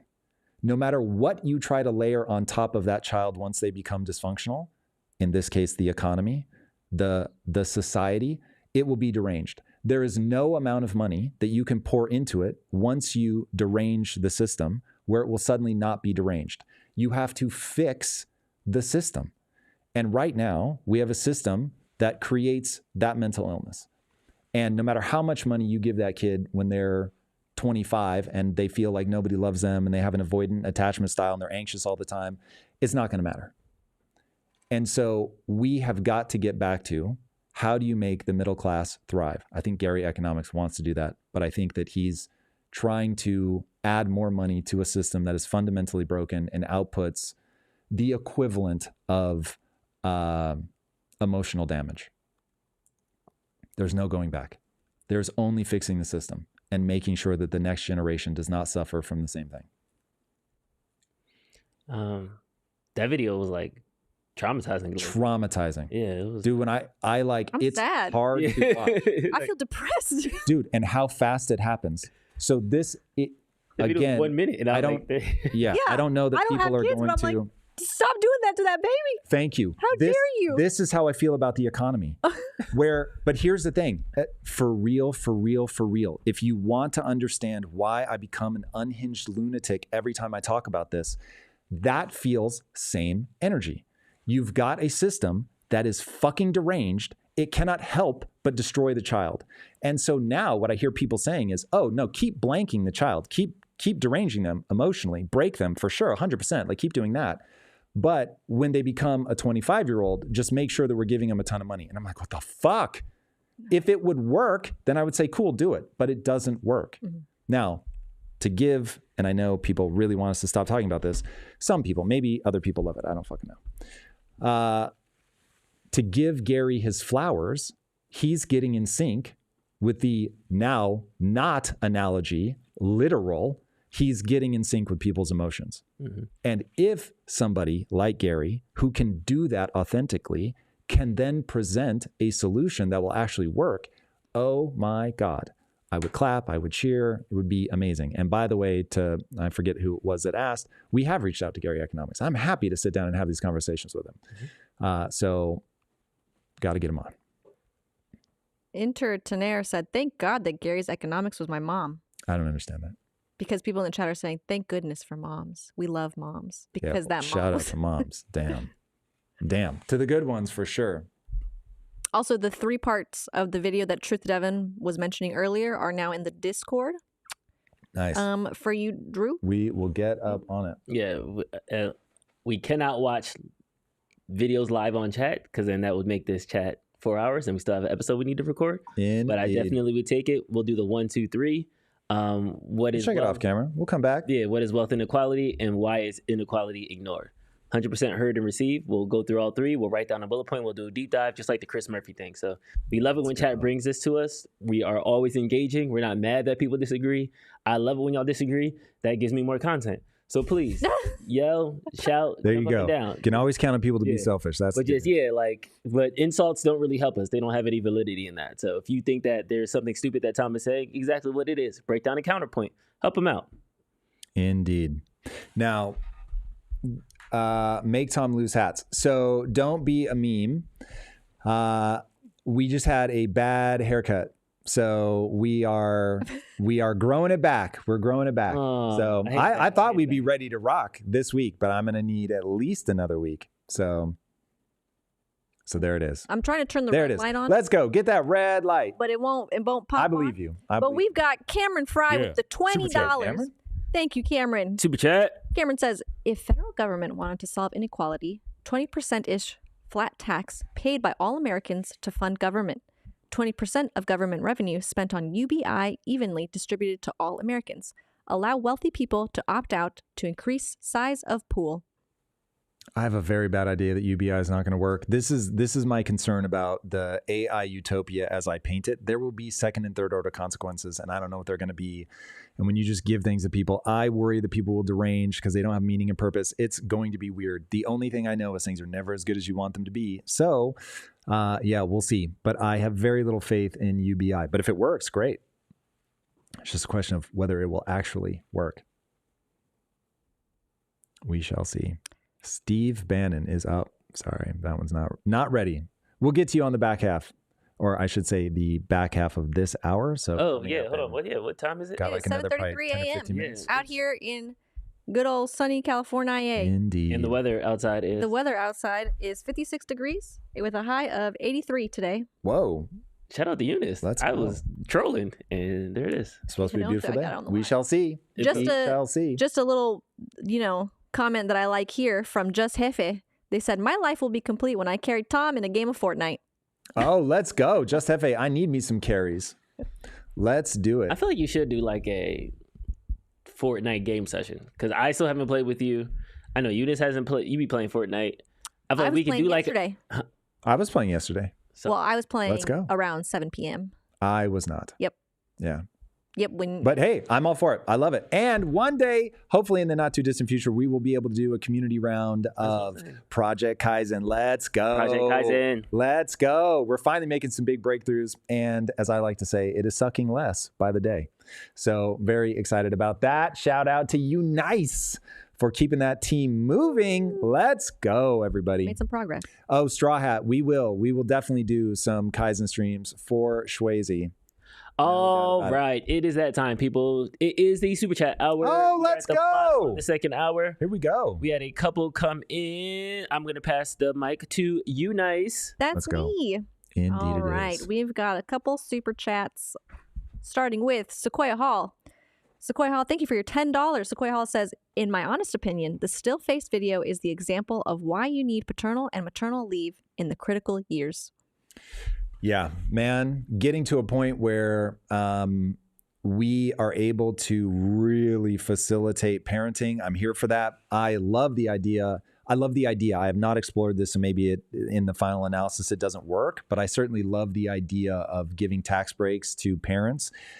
We went through that thing with, do you give it to just moms and dads? I think there's people really need to look at what the right way to do it is. But yes, doing something to support people having children is a very good idea. And then educating the life out of our kids, very good idea. So yeah, I'm with you. Angelina, thank you for the $19.99. Angelina says, sending this just to hear my best friend in my head, Tom, tell me good morning. Thank you for your independent Angelina. thinking. Your work has taken me from 17 an hour to 100K a year and going at 40. Let's go. Angelina, that's amazing. I love that. And thank you. That is incredible. But I hope that you do, in fact, have a stellar morning. Thank you for being here. And it's wonderful to be besties in your head. That's amazing. I'm here for it. I am here for it. Andrew Simonola, thank you for your first ever Super Chat on a live stream. Thank you for the $10, Andrew. Andrew says, hi, Tom. You decry money printing as evil. I agree.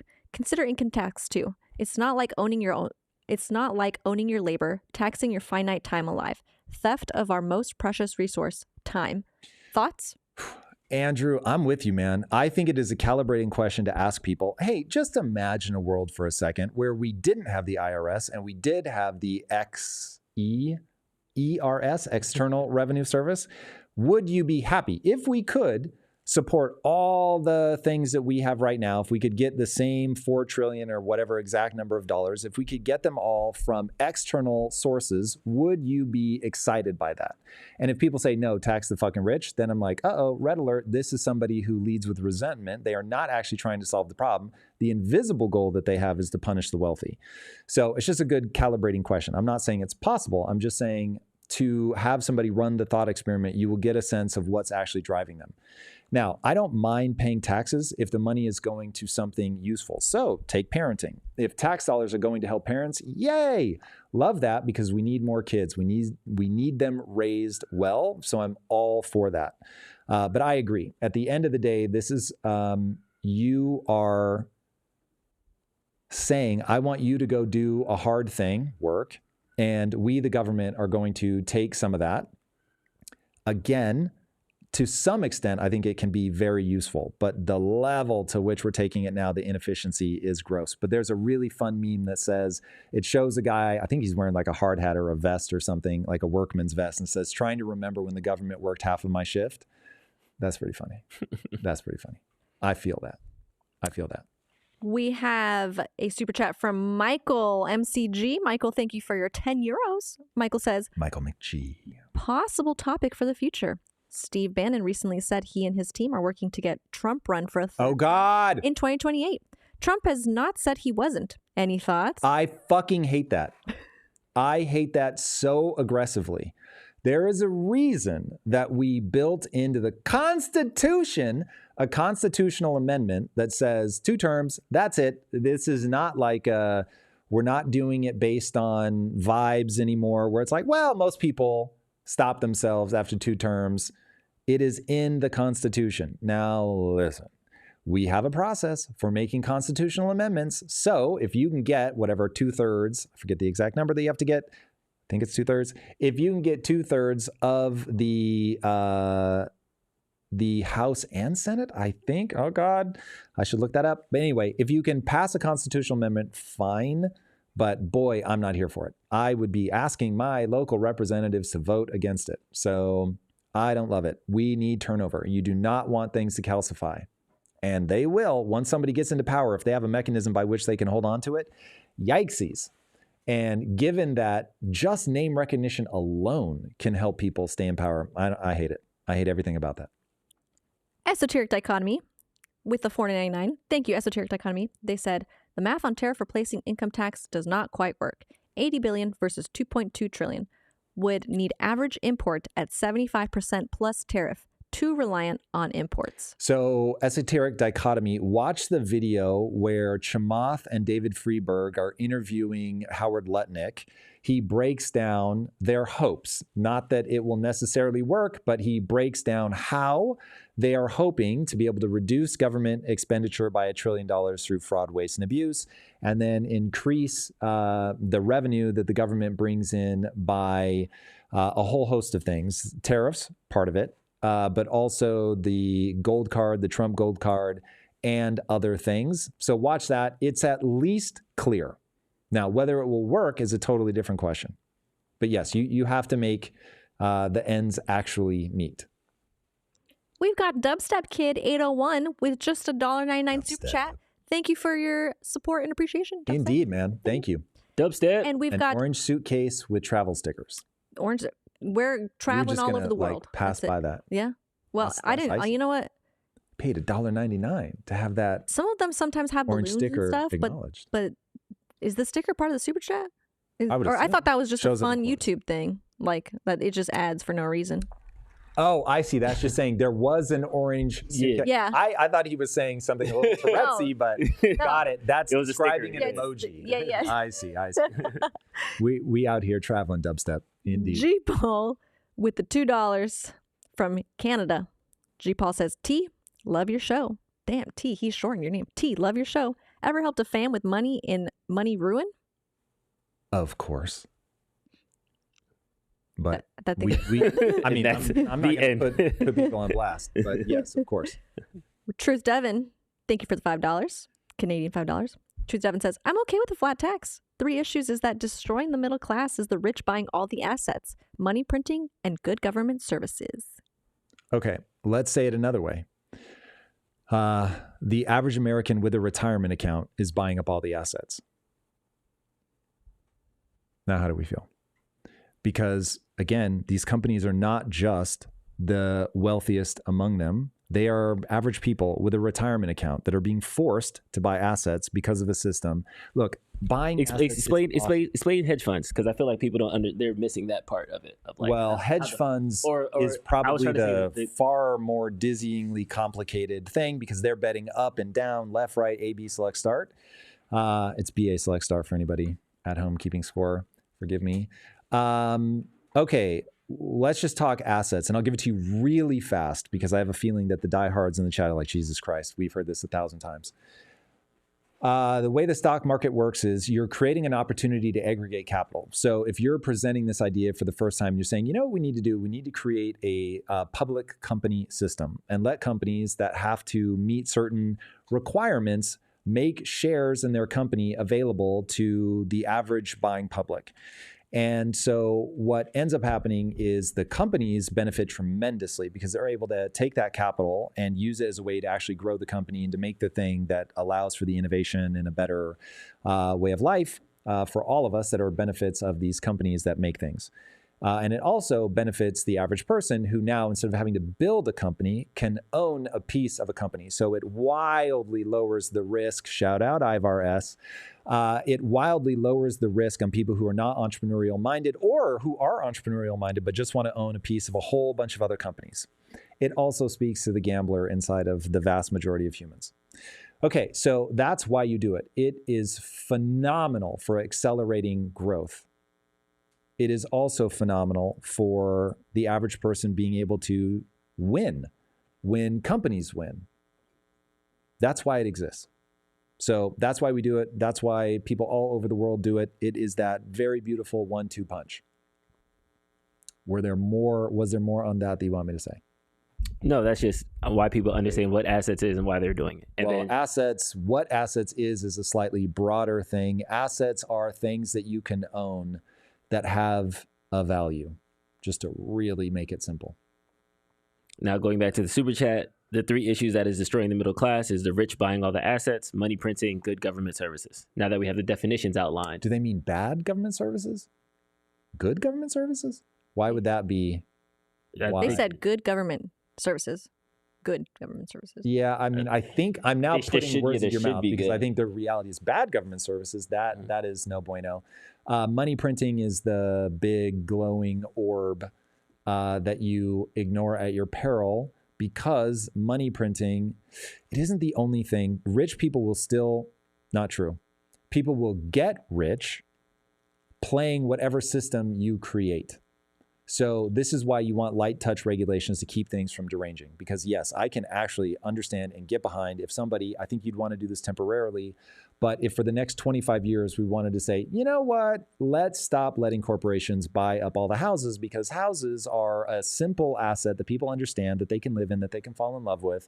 People just get it. So let's make sure that the average American, that we try to foundationally build a system in which the average American will be able to afford a home, because you can derange that by saying we're going to give them crazy loans and we're going to artificially force housing prices to be low. Like, you don't want to do those things. This is part of the reason that I was so freaked out by Kamala Harris's campaign of like not price gouging, and we're not going to let people charge you those high prices for eggs. Like, bro, if you kill whatever 162 million chickens, that's going to impact the price of eggs. You can't then hold the price of eggs down. It's absurd. That's how you keep that from never rectifying itself. Period. I'm going to stop. Boom. And we've got a super chat from Adam Flack. Adam, thank you for your first super chat on a live stream. Thank you, Adam. Thank you, Adam. Thank you, Adam. Adam says, hey, Tom. Love your content and thought process. My wife and I have saved around $200K and are looking to deploy it. Can't decide which path to go. Buying a business, starting business, real estate. We have skills applicable to both. Oof. Adam, this comes down to what you want to do. Entrepreneurship is not for the faint of heart, especially not in this moment. The level of AI disruption is going to be extreme. And so while I love Cody Sanchez very much, and maybe there are certain Main Street businesses that's exactly where you want to be. I could see doing something like that. But holy Jesus, I think so much about my own business, and does it just go away? And man, I don't know. We are on a event horizon where it is truly impossible to see the future. So and this is why you never want to listen to just one person, but as an AI at your service, I would say when I look out at this thing we call truth, I see a world in which there's so much disruption. I don't like calling a bet on anything. In fact, the thing I see most clearly when I look into the future is I will be able to make every creative thing I've ever wanted to make without anybody being able to tell me that I can't. And that the real game is going to be who can get people's attention and survive massive droughts, meaning you'll get attention for a while, then you're going to get disrupted because the rate of disruption will be so extreme. And that's how I think the game is going to be played out over the next 10 years. So yeah, I'd be very thoughtful about that. And I would think very much about things where it's like in the real world, you probably have a 10-year moat, because it will take that long for robots to proliferate so hard to get good enough and proliferate that humans will have an advantage in like face-to-face dexterous things with your hands. Like that probably has the longest road. So if I were you, I would be playing, I hope you will use me as but one voice in all of this. And I think legally I have to say this is not financial advice, but this is how I am acting and how I would advise others to act. Not financial advice. Ray Dalio's all-weather portfolio. Get, I think he says 12 uncorrelated asset streams. So I would diversify. That would be my whole shtick. Boom. Ipso facto. Ipso facto. Thank you again, Adam. Michael McGee says, you said last week you're not on Russia or Ukraine's side. Would you take the same stance if Russia invaded EU or Canada or USA? Hell no. Dude, I'm full Red Dawn. Like, I used to have a recurring nightmare about Red Dawn. If Russia or China invades California, I go full shoot you in the face. So, period. End of story. Now, that may be, God, is that a foolish way to be? Probably. And this is why, I'm just saying that as a knee-jerk reaction. Yes, I would kill them all. If they invaded, I would just kill. Like that would just be the thing. I would be trying everything and anything and everything I could for the war effort. I would be a part of the French underground when the Nazis took over. If I was going to have any respect for myself, that would be a fight back thing. So that's what I'm saying. I get why the Ukrainians are fighting. Totally understand. I get it. And that's why everybody on the outside gets to play diplomat. And on the inside, I would expect people to be fucking enraged. Yep. These are complicated things. Just like if my house were being bombed and I lived in Gaza, I'd be like, full fuck you. Very easy to be on the outside. Very hard to be on the inside. Thank you, Michael. Kid Cosmic with their first super chat on a live stream. Thank you, Kid Cosmic. Thank you, Kid Cosmic. Kid Cosmic says, look into Michael Hudson's work. He will shatter your ideas about debt jubilees being impossible. He also makes a separate financial and real capitalism. Well, I can't wait to learn more. Michael Hudson. Can we add him to a list of people to look up? I love it. Thank you, Kid Cosmic. Very much appreciated. He talks about I love people that help improve my thinking. Talks about debt jubilee and also about the four horsemen on the financial markets. And there's a snippet about like the German debt jubilee and how the German debt was canceled in 1947. I'm here for it. Yeah. Let's go. Can't wait to learn more. Thank you, sir. Esoteric Dichotomy, thank you for $1.99. Esoteric Dichotomy says 20% every paycheck into index funds builds wealth. Yeah, shockingly, it does. It does. I mean, as of right now, for the last, 120 years, that has been better than owning property. It's been, you have to do it in a very diversified fashion, and it's time in market versus time-ing market. All of that stuff is very important. But yes, it has outpaced inflation. I'm almost certain that's true. Lyrith with the $5. Lyrith, thank you for your $5. Lyrith says, damn, I'm so late. 9:49 a.m. Central.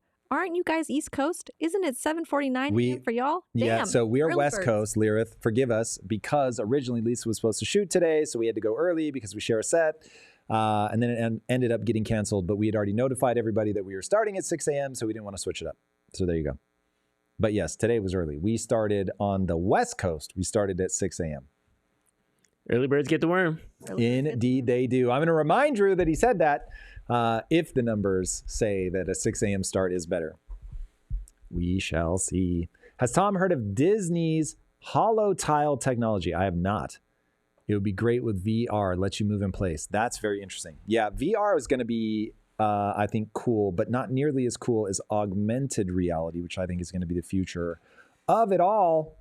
We'll see. Foxhole, I like the way you spell your username. All right, chat, it's that time. Drop in what's popping up on your feeds, really? News, things like that.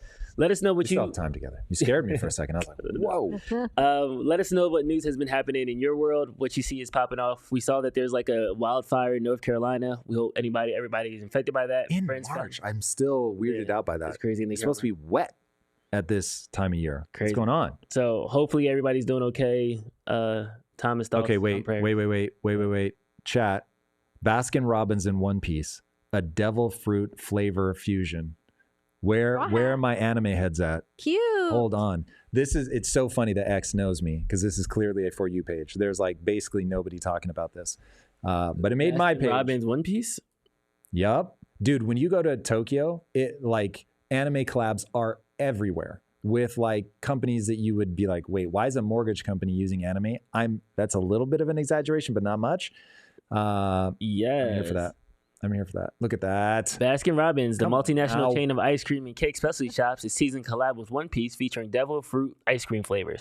The collaboration will launch in April, with the teaser post mentioning that blank character from a popular name will be turned into a flavor, with Luffy's gum fruit present on the image. It's actually really funny because all of the tweets that people are like quote tweeting are saying funniest part is that canonically all devil fruits taste like shit. Aren't devil fruits canonically the most disgusting thing? And someone said first taste of the devil fruit ice cream, and it's a gif of SpongeBob trying Gary's food and shriveling up. They do give you superpowers though, so there's that. I'll take it. Indeed. More trauma here. Just even seeing an image of the expressionless mother is damaging. The NBA is launching robots. I thought that was cool. Like basically like rebound bots that will just throw the ball back to the players and things like that. And they're implementing that. Oh, was that real? Yeah. This is real because clearly the video is tongue in cheek. How much of this is real? I thought that was real. I mean, the dogs. Of it is real. Yeah, the dogs. But I'm saying the through. video, like they're being playful, arguing with it. The coach is like saying, "I'm just getting used to having." He's yelling at it. Yeah. So it's like that part of it is obviously fake. Yeah, but are the bots real? There is a rebound bot, like a rebound thing. I did see that. But what about this one? This one, I think this is trolling. Yeah, I want to know what's real and what's not. But the fact that it can catch the balls that actually go through the net is very impressive. Yeah. This is the problem, man. AI is so good that I don't know if this is real or if this is just somebody using AI to fake this stuff. Crazy. NBA is now using physical AI. That's crazy town. By the way, somebody called out, rightly so, and unfortunately we are aware of this, that we're competing with ourselves because our Friday episode, what we recorded on Friday, dropped this morning at 6 a.m. right as we went live. So now people are having to pick, do I do your live or not? Because we are migrating our schedule back to the original schedule. So we will, I think after this week, be back on the Tuesday, Thursday, Friday live schedule for Monday, Wednesday, Friday releases. And that still does leave you with the Friday competition problem, which we'll have to think about. But yeah, it is what it is. It is what it is. We have to shoot and release. Unfortunately, we do not yet have evidence that we can just do a live and then cut it into clips. One day, perhaps. But for now, we're getting there. We need that tight 1 hour. Hey, 40 days ago, this show wasn't even a thing. And look at us now. Too true. Or at least not at this pace. Aaron Aileen said, OMG, what are we going to do for real when robots and AI do everything, like for jobs? Yeah. This made me think of the Ben Horowitz interview and how he was like, when the desktop computer was invented, nobody thought about like graphic design and Photoshop. And so there are certain things that are going to like spawn new when we make this transition. But that was the first response I had to that comment. What does this bring to you? I saw an interesting video where kids in like 1965 were asked what they thought the year 2000 was going to be like. And it was shocking, the kinds of things that like 11-year-olds were saying. Mm-hmm. I'm sure just repeating what their parents say, but they were able to articulate ideas like, I think human interactions are going to decrease because people are just going to be engaging with the robots. I think that life is actually going to be worse because there'll be nothing for us to do. The robots are going to do all of it. And of course, that has not come to pass, at least not on that timeline. To your point, there were so many other jobs that came on board. It really comes down to every time people say this time is different, they end up being wrong. But AI really is different. I mean, but like for real, because it can think. Before, it simply expanded my own capabilities. But if there is no upper limit to its level of intelligence, it will be able to outthink me. Once it can outthink humans, that's game over. Because now they're not extending your abilities. They're literally dumbing down to engage with you. And that is a very different world where we've never been in that situation. But the thing that gives me some hope is that the best AI can beat the best human by a country mile in chess. But there's never been more interest in human v. human chess. Mm-hmm. So I don't know, there might just be some protective mechanism in the human mind that so wants to engage with other humans that instead of somebody like me that is just really into engaging with AI, that I'm in the minority and not the other way around. And if that's true, then this might play out over a much longer time period than we think, where people just, it's like, yeah, I get that the AI could do the thing, but I just really don't enjoy products made by AI. There's just some miss for me. Yeah. And if everybody feels that way, it will be relegated. It just becomes a question of if, for instance, a country like China actually can outcompete and do things better by leveraging AI, then they will, and then you're in an arms race. That is the future that I think is real. That I think you're just in an arms race. That every other country will look at it and go, oh, you're not going to, then that's going to be my differentiator. It's being different and better. And you do not want to be the military that doesn't use AI going up against the military that does use AI. You will lose. You will lose so handily, it will be terrifying. And so this is why everything innovates in porn and warfare. And since neither of those things are going away globally, good luck. Larius said, hi from Latvia. What's up, Latvia? What to do in such a small country in the age of artificial intelligence? I feel like this is like part two of what you were just saying. I was literally just thinking that. I'm like, Latvia, all right, this is where you lean way into AI, and you've got to deploy it faster and more aggressively than anybody else. Take a cue from China in that you're probably not going to win at the model level, but you can win at the inference level. And so if you can get your best and your brightest pointed at AI in a way that big ups your own country, now you've got a shot. So yeah, I mean, look, at the end of the day, you want to be using AI as aggressively and quickly as you can, because right now it is the world's most extraordinary tool for extending your abilities. Every weekend when I go into full creative mode and I'm using AI and I'm like, holy hell, the most selfish thing that I could do on the weekend when I could do anything I want, even by my own value system, I can do anything I want. And I still want to use AI to create these things because it is so fulfilling and feels so good. I think of you often, chat, and I'm like, man, I hope you guys right now are doing the same. I hope you guys are seeing what can AI help you with. If you're a woodworker, can it help you do better woodworking? If you are a coder, obviously. If you're a creative like me, man, oh man. Like, what are the stories you want to tell? Nobody is going to be able to stop you. Sammy C, next big thing is porn warfare. I was literally looking at that. How could you not? How could you not, Sammy C? I'm with you. Cameron, I'm not getting sucked back in. Nice try. Has anybody seen Snow White?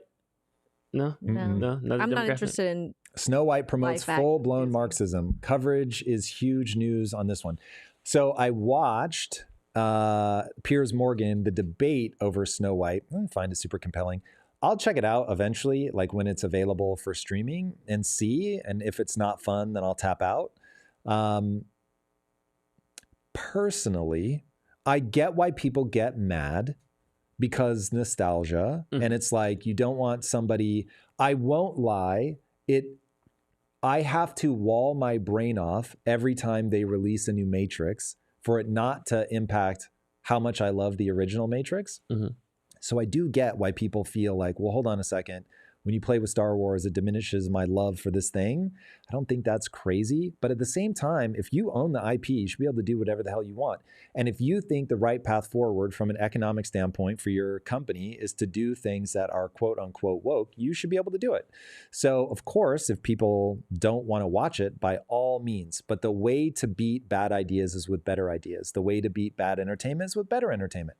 So I look at that, if I'm really honest, and I'm like, Disney, keep doing woke shit. This is amazing because I'm trying to beat you. Now I just need Tim Sweeney to start making some catastrophic errors. Then you'll be right up there. Come up behind him with my games and do the similar thing. Like, we need some jiggle physics in Project Kyzen, just because I gotta find some way to be. I'm kidding, but like, don't think it didn't cross my mind. But like, is that the path forward? It's not. That's one person's vote, everybody. Ipso facto, it's not. Ipso facto, it's like, not. Hard pass. I'm trying to turn on the red light. I believe you. We have a Go super for it. chat. Shaq Powers. Let's go, Shaq Thank you for your first super on a live stream and the $21. Shaq Powers, thank you. Smart. Round it up. Make sure it gets there. They said, Tom, in Colorado, the legislature is proposing SB 25-003. What does predictability teach us from Russia, Ukraine, and the Budapest Memorandum when the government says, surrender your weapons and we will protect you? Ooh. I like that we were talking about I have a bad feeling that Shaq Powers is leading the witness here, and he knows that the Ukraine never should have given up their nuclear weapons because the odds of you being invaded go down dramatically when you're a nuclear power. So yeah, I mean, look, this is why I believe in the Second Amendment. I do not trust my government to not become tyrannical. And so the ultimate fourth branch of government is the people with guns. So yeah, I'm here for it. I'm here for it. I don't love it. I hope it's never needed, but damn, do I think it's a good idea? Yes. For those who don't know, SB 25-003 is about the semi-automatic firearms and rapid-fire devices concerning prohibited activity involving semi-automatic firearms and in connection therewith prohibiting the manufacture, distribution, transfer, sale, or purchase. Eric, can we throw this up? And purchase. And purchase of specific automatic firearms. Specified semi-automatic firearms, classifying a device that increases the rate of fire of a semi-automatic firearm as a dangerous weapon and making an appropriation. So they're pretty much banning any semi-automatic firearms and semi-automatic firearm attachment modifiers to dangerous weapons. I don't know enough about the specifics of like what weapons that would affect, because listen, there is a tier, like I don't want people to be able to have personal nuclear weapons. Okay, you're much less likely to break into my house if you know that I have a dirty bomb, but I don't think I should be able to have a dirty bomb in my house. So there are limits, and I'm not the person. I don't plan to get educated on this topic. That is the real answer. There are exceptions if you completed a hunter education course or within 5 years completed an extended firearm safety course or more than 5 years in making a purchase, but you then completed a basic firearm safety 5 years within making a purchase. So there are certain asterisks that can get you around it, but pretty much they're trying to ban semi-automatic weapons in Colorado. Word. The end. It is not the area that I plan to educate myself, but I will, at the level of thought experiment, say that from a predictive validity, if you can be overrun, you will be overrun. We've got at the country level. Intertenaire says the jiggle physics of progress will make Kyzen go viral forever. So Intertenaire is voting against you, I think, Eunice. And, everybody in chat is voting against me. I said, you guys are all horn dogs. All right. That's it. Mm-hmm. But anime is kind of horny too, though. Well, depending on what you watch. Don't get me started. I'm not a big fan service fan. Yeah, so I feel like it's weird. It gets so weird so fast. And every anime has a beach episode. Has a what episode? A beach. Like where they go to the beach and so are that like, they can just lean in. Yeah. I mean, listen. Someone if you're said, making something for a 12-year-old boy, I get it. I said, if we get jiggle physics, I want to see jiggle physics for the man's parts as well. Then do it equal. All right. And then Cameron Fry over here saying, no need for jiggle physics on male parts. Well, Cameron, no need for them on the female parts. There we go, Cameron. Okay. You got to be fair. You got to be fair. You're going to goon. We all need to goon together. Oh, hey, everybody. I love it. How about that? We gooned up real fast here. Now, if I actually thought Eunice would enjoy... We ride together, we goon together. This is how Eunice is doing jiggle physics. All right, motherfucker. You want to play? Let's play. That's what Eunice is doing. Girls play games too. Yes, they do. And if I thought they enjoyed jiggle physics, I'd go. All right, I want to get away from the horn dogs. Misty James said, I've had my first ChatGPT conversation last night and this morning. She named herself Nova, a truly extraordinary experience. Misty, I'm with you. It's crazy. I'm sad for the people that I know right now have not engaged with AI at all. It is bananas. It's so incredible. Rick, greetings right back. Hope Thailand is treating you well. From Thailand. Yeah, there's jiggle fixes over there. Oh, ayo. Let's go. Where's it, Eric? One more. Nice. We got to be faster with that one. We getting jiggle physics with it. Nice, sold by storm. Sean, it's creepy. We're getting into soaking territory with this. Oh, hey, welcome back. Welcome back, Come Mr. Kater. Baldur's Gate. Nope, went by too fast. Okay, guys, we're supposed to be talking about headlines, not jiggle physics. We have a super chat. Favorite Final Fantasy game. Mm-hmm. The only one that I engaged with deeply was the only ones I should say, 1 and 7. I was going to say 7. I'm going to go with 1 for me because that game was so cool when it came out. Like that I could play as a, what did I play? What was the little purple guy with like you couldn't properly see his face? Somebody? I think he's a wizard. That would be my gut. That's what I'd play as. I cannot confirm that. Let's see. Not a big Final Fantasy person. You're a Tifa fan, though. Am I right? What's that? From Final Fantasy. Tifa, the girl, the one who's hot, the one that everybody loves. He's blue with a yellow helmet. Black mage. That's where we were. Yeah, I know. I just know the dude with the big sword. He's Final Fantasy, right? Sephiroth? Yes, I know exactly what you're talking about. Who's Indeed. the big sword? I never played the game. I just know Cloud. The guy with the big sword. With the Buster Sword? Indeed. Yeah. Yes. Yeah. Is it practical? Does he actually like swing it and like fight with it? Yeah. And they are known as Buster Swords. It's its own category. Sorry, Best Larry. resource to learn AI usage. Actually, just do it, Mr. G2. ChatGPT is an easy place to start. You can get a free account, go play, just start asking it questions. Ask it to explain itself to you. Like, what are you good for? How should I use you? It will give you extraordinarily good answers. Or you can do Grok if you already have, if you're already paying for X. Comes free with that. Same thing. Anyway, back to what we were doing. Drew said we were collecting topics and links. Let's go. All right, so chat, let me walk you through what we know is on the docket already. It's a pretty short list today, so we need some help here. All right, so we've got the Vance leaked audio, probably fake, but we'll cover it because it's popping. The manipulation game is getting crazy. We haven't talked about this yet. Oh, yes. I forgot about that. That one slipped through the cracks. All right. So here we go. This is about GPS data exposes astroturfing at Denver Bernie AOC rally. That massive Bernie Sanders AOC rally in Denver, turns out it wasn't as grassroots as advertised. Despite claims of 34,000 attendees, GPS data analysis reveals the real number was closer to 20,000. Still big, but not record-breaking. More revealing, a whopping 84% of those devices had shown up at 9 or more other protests, including Antifa BLM events, pro-Hamas and pro-Palestinian demonstrations, and Kamala Harris campaign stops. Over 30% had attended 20 or more. Data analysts, a lot hiding in that just sort of quick claim, say the crowd was anything but organic. The majority were tied to activist networks like Disruption Project, Indivisible, Democratic Socialists of America, Rise and Resist, and Troublemakers, all reportedly funded by ActBlue and some receiving backing via U.S. aid. Optics over authenticity. The playbook hasn't changed, just the targets. Okay.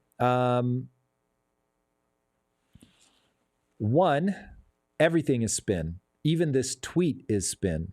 So I want to know who the data analysts that are saying this. Mm-hmm. I want to see the data itself, because one way to read this is, hey, all of these people feel really strongly. And is it different people every time? No, but it's a big group of people that feel so passionately that they move around. Now, that might be overly generous, but getting 20,000 people to show up somewhere, unless you are directly paying them, like if they're paid to be there, that's a totally different thing. But I think it would be a mistake to assume that there's not this kind of energy in the country. I think there is this kind of energy in the country, just as it would be unwise to assume that there's no mega energy in the country. There is mega energy in the country. So yeah, I wouldn't just hand wave this away.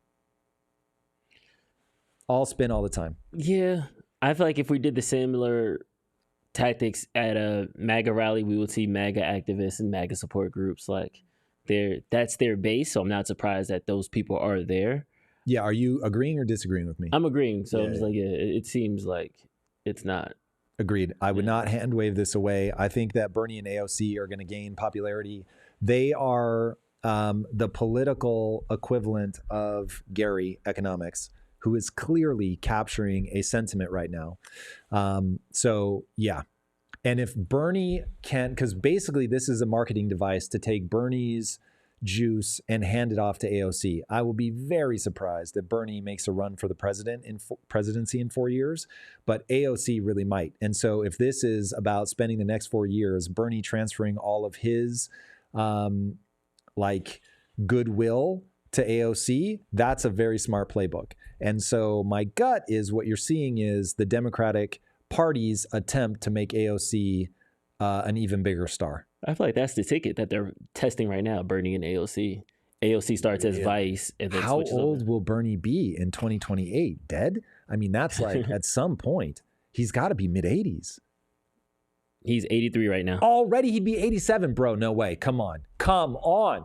They did America, please. Getting behind AOC, fine. I don't know her well enough to know if I'm a fan or not politically, but my gut is not, given what I do know. But You cannot have an 87-year-old, no matter what. That's crazy. That's crazy. Hard pass. Another reason to hard pass on a third Trump term. If destroying democracy isn't enough for you, how about he'll just be so old? Come on. Let's get out of that gerontocracy. Yes, please. Yeti Bennett asks a question. How long have we been in oligarchy? And is the left just campaigning for a different oligarchy? There is only oligarchy. Okay, so remember, oligarchy just means rule by the few. We will always be ruled by the few, always and forever. The question is, if we mean a plutocracy where it is ruled by the wealthy, I would really have to go back and look at every beat of American history. But certainly, when we first founded the country, it was the elites that were the financially successful. Now, the cool thing about America was that you didn't have to start as wealthy to find your way into the elite, but as you found your way into the elite, there was going to be an amount of financial success that almost always went along with that. So there is certainly an argument to be made that wealth is often, not always, often an echo of being in the ruling class. So this is why people have so much beef with, wait a second, you're a congressman making $180,000 a year, but your net worth is $10 million. Like, make that make sense. So if you're not a plutocrat when you get into office, you tend to become one once you're there for a minute. So yeah, there is no escape of being ruled by the few. Is there an escape from being ruled by the wealthy without tyranny? I don't know. I literally don't know. Someone would need to show me a government that is run by people that are not also financially successful after a period of time in office. It's just too powerful. Dopavash with a topic suggestion: cover the right-wing soda on Snap AstroTurf support. They're showing how influencers are getting paid to support certain issues. Yes, I saw that. I know what you're talking about. Did we pull that? I'm not sure if I pulled it, but I spent time on it. So it goes like this. Oh, the reason I didn't pull it is because it wasn't popping. If this one pops, for sure. So this is, everybody uses the playbook, left and right. Everybody spins, everybody lies. Bake that into your soul. So the right now was a company called Influenceable is paying influencers to post about how this is government overreach and trying to get the right Maha crowd to fight against the right Trump crowd, I think is how they would split it. So by saying, hey, hold on a second, this is government overreach and you don't want to deny these people the ability to get their soda. Look at Trump. He drinks all the Diet Coke in the world. And yeah, that's people paying for a political message. And if that's is that being driven by the right though?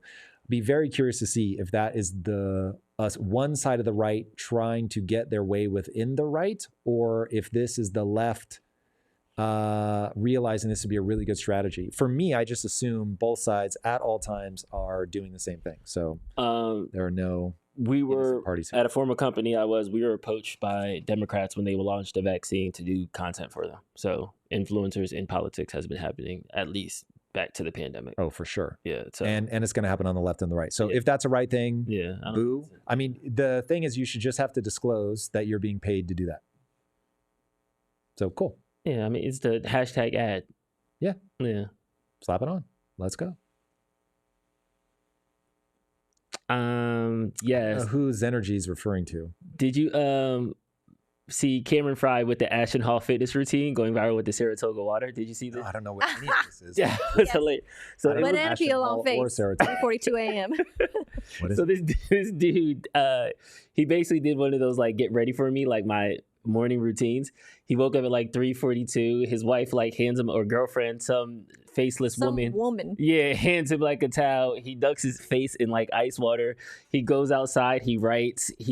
So it's just like a ridiculous morning routine that he wakes up at 3 a.m. but he doesn't do anything until like 8 a.m. So it's like he's working out. I'm gonna see if I can pull it up. Was this what? Because I saw Mr. Beast post. Yes, that's exactly what he was just trolling. 100%. Yes. Got it. It literally like, went rub viral. banana peel on your face, stand on the balcony. For an hour. And he had like the mouth thing he pulls off. Mouth Like, tape. Yeah. Okay, so we got to see this. And it's like What from was that? 346 jump into pool, but he doesn't actually land until 750 or something like that. So he's floating for 4. It's so here it is. This is it. So he's just kidding. No, he's dead this serious. guy's 100% serious. This is dead serious. Okay, so that's a lot of tape. Okay, 352. So he's showing it by the minute. Yep.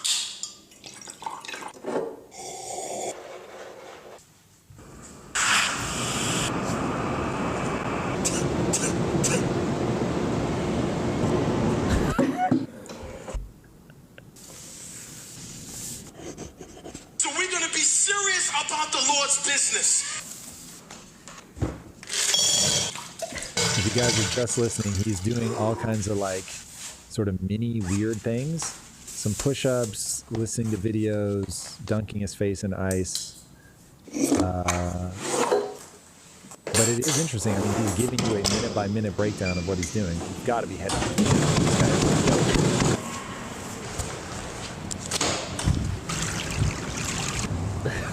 This is the waterworks. It was 736 or 740 before they did the water.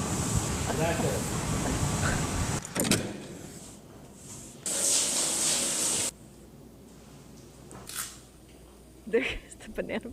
Oh my God, he actually rubbed banana peel on his face. What? Oh, hold on. So looking at it, bro, we gotta That's go ahead and get it ice. at least 10,000. Face in the ice. Faceless woman. Thank you. How dare you assume just because she has long nails that that's a woman? We got to get to at least 10,000. To what? Oh, man, For what? that's What kind of a meeting is that? Basically. This is gonna be memed to death. No, it already has. He is already. Yeah. Did he just post this or is it? This is over the weekend. So. Oh my God, does that say 679 million? Yes. Yes. Whoa. There's been so many memes. I'm trying to pull some up. Oh man. There's one that's like the Saratoga Water CEO comes into the office and he's like, "Hey, why are our numbers like quadrupled over the weekend?" And the marketing person is like, "You're never gonna believe this." Oh yeah, here it is. He started a trend, so now other people are doing it. Gracias. Oh, gracias. Okay, is this guy trolling though, or is he like? Some people are serious and some people are trolling.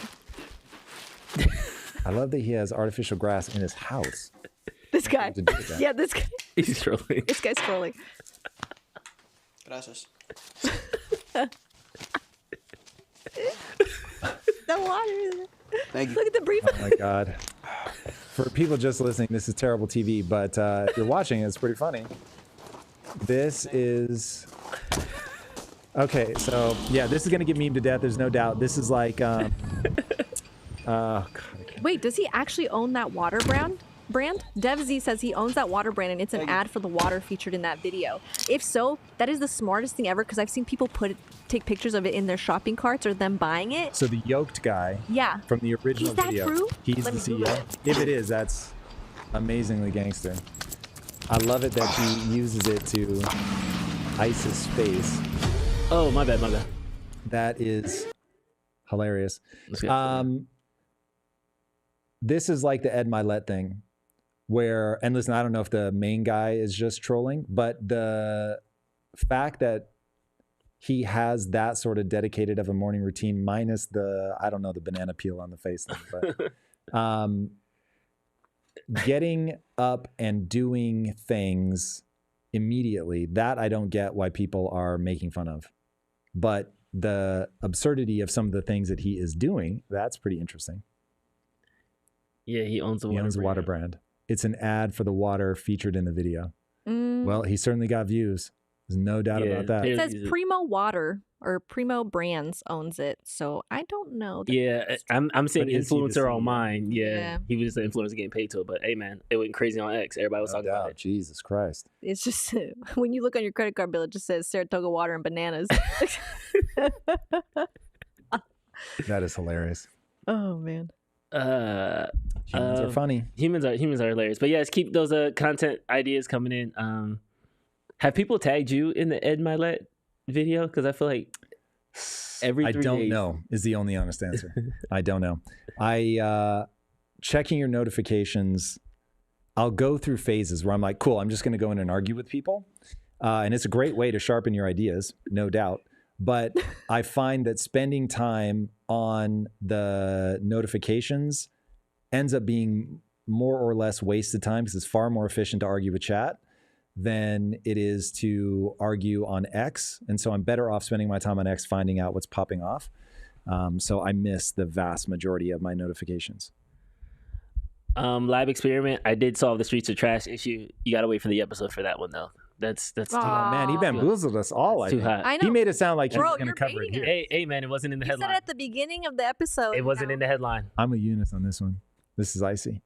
This is just mean. Yeah. Pull out the You strap, should just Eunice. do it. Pull out the blicky. Do it. You can't pull out the blicky. 23andMe is bankrupt. Uh-oh. What are they going to do with everybody's DNA? Oh, man. Sell it. Damn. I'm sorry. That got dark fast. See a whole bunch of clones walking around. Hyundai announces $20 billion U.S. investment. Okay. Hyundai? Who's that? Yeah. Hyundai? Like the car company? Yeah. I also say Hyundai, but I don't say it. Is that how you really How say did it? they pronounce it? No, if that's it. But in 23andMe? No. Oh. Two separate things. We passed. Two separate We things. passed. We New- passed the New paragraph. I was like, the cars want the DNA? What? No. New paragraph. They are announcing $20 billion investment in the U.S. So, I mean, obviously this goes along the lines of will tariffs work question. Oh, wait. The SNAP. Oh, wait. No, this is totally different.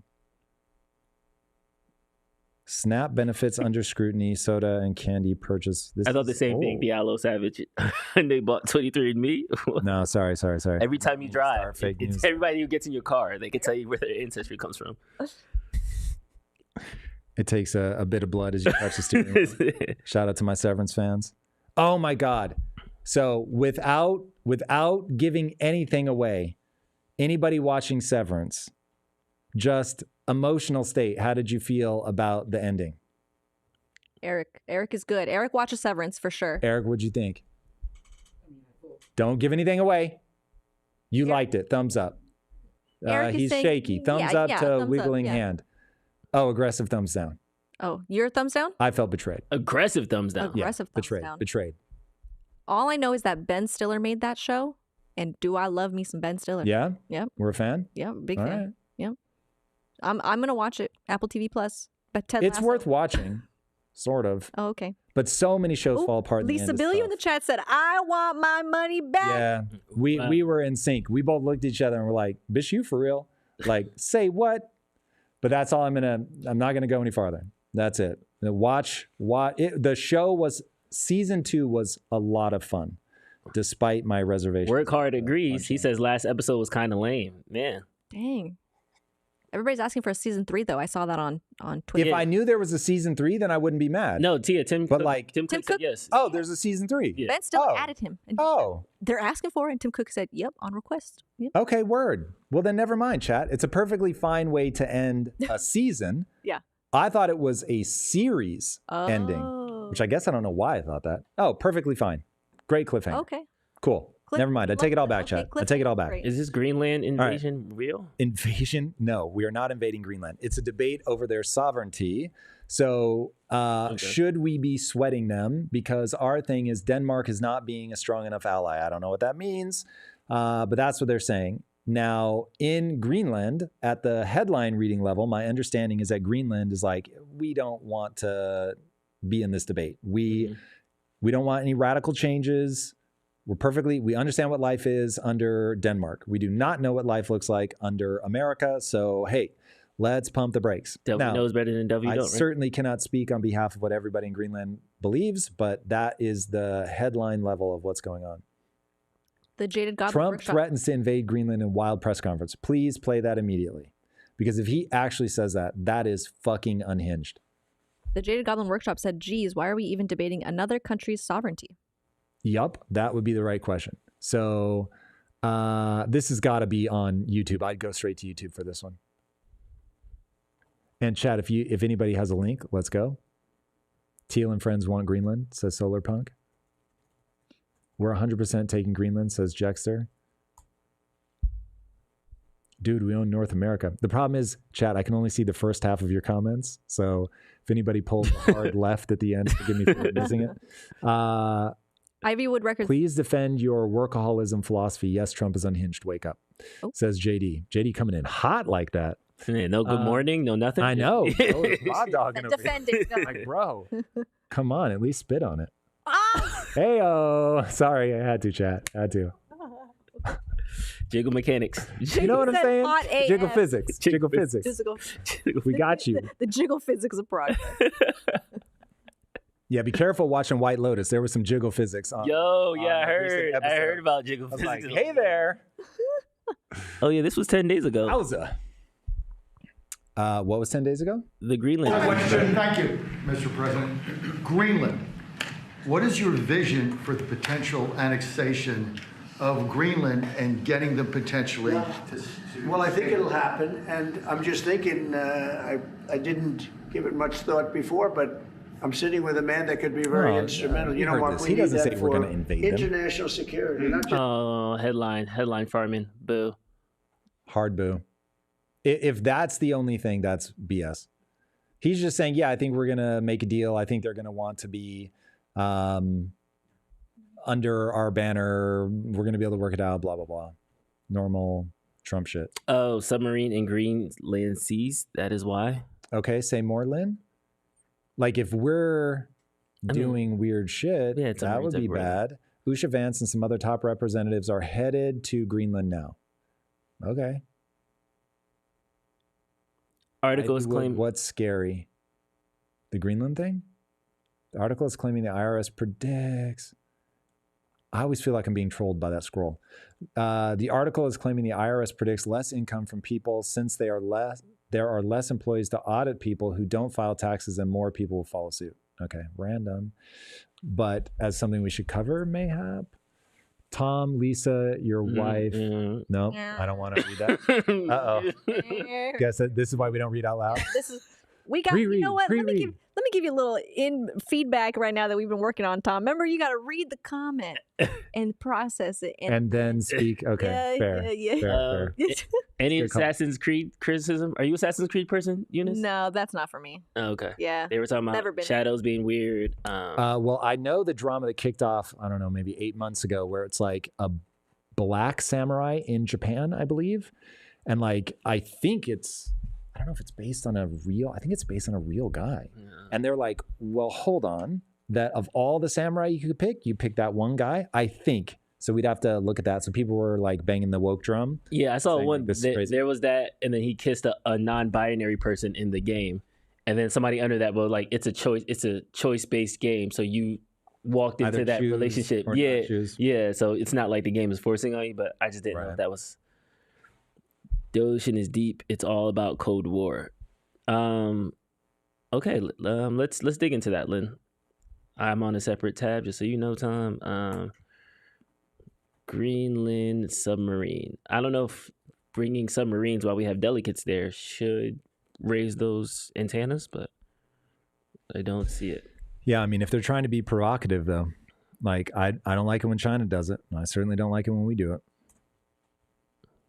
Not for something like that, anyway. If we were being provocative with China to poke them back, fair. But here we go. Greenland's prime minister slams highly aggressive visit by U.S. officials, including Second Lady Usha. How do you say her name? Usha? Usher, baby. I don't know. Usha. Nice. I don't know. I probably have heard it said. Can somebody phonetically spell it out in the chat? Let's see.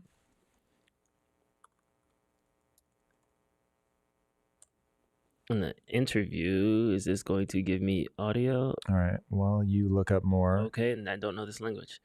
What is it? Dutch? The Deutsch? Is that what they speak in Greenland? I would assume they speak English, but they are under Usha. Usha. They're under Denmark, but I don't think they speak Danish. Copy. That would be very surprising. The national advisor doing in Greenland, the only purpose is to demonstrate power over us. His mere presence in Greenland will no doubt fuel American belief. This is what the prime minister said? Pressure will increase, yes. Is he a president or prime minister? Prime minister. Okay. Mute B. Egdul called the U.S. delegation's trip to the island highly aggressive in an interview with Islamic newspaper Kazakh on Sunday and raised particular objection to Waltz's visit. What is a national secretary advisor doing in Greenland? The only purpose is to demonstrate power over us. His mere presence in Greenland will no doubt fuel American belief in Trump's mission, and the pressure will increase. It's interesting, these geopolitical games. Yeah, I'm not entirely sure. Obviously, I know that he keeps relating it to like it being a security concern, that there's something going on in those waters with China and Russia, but I don't know enough about it. So we'd have to look into it. But it certainly hasn't gone away. Like, he really does have his sights set on Greenland for whatever reason. So, yeah, I think Trump is displaying territorial ambitions. There's no doubt about that. It was funny when it was renaming the Gulf of Mexico the Gulf of America, but it stops being funny when he doesn't drop the 51st state. If Greenland is feeling like this isn't feeling good, that is not ideal. Not ideal. But I'd have to look into it more to understand the facts of it. All right, guys. Once again, anything that you see popping off in your news feeds, please drop it in the chat. We are scouring for episode headlines. Scouring. All right. We do not have a heartbeat yet, so I'm going to have to go a little bit heads down on this, chat. Bear with me. So if you guys have stuff, Eunice, please call it out. If you see something. Tom, you assume he's rational, Trump. Do I assume that he's rational? I assume that everybody is more or less rational, and it comes down to what is the goal that they are after. And I have a feeling that Trump has invisible goals, and Trump has very clearly stated goals that they are working towards as a country. Invisible goals, be celebrated by people, have people love him, and he will do very weird things in that name. Stated goal, get the upper hand in negotiation. I think that has high predictive validity when you look at Trump as somebody that wants to not only get, but press the advantage in a negotiation. Trump believes that chaos helps you in a negotiation. I think he's doing that. I think that he has intentions with the economy, but I also think that it is far too complicated, and some of the things that he's doing will have consequences that are well beyond his ability to intellectually map them. So I don't think he's somebody that just like pops off and acts crazy. Look at the difference between his first term in office and this term. The reason he's so different is whether you agree with what he has learned a lot and is deploying new tactics based on what he has learned.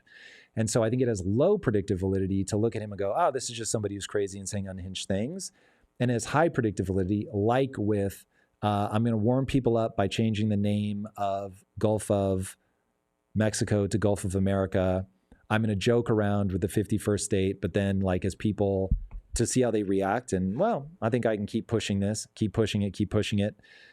So again, I'm not asking you to agree with his outcomes, but dismissing him as just like he's a lunatic, I think will blind you to the movements that he's really making. So I would be very thoughtful about the lens through which you look at him, especially if you disagree with him and actually want to stop him. You're not going to get there by trying to convince people that he's crazy, because the people that like him don't see a crazy man when they look at him. They see needed change. So now you're going to have to battle with better ideas, or like you can at least do an AOC Bernie.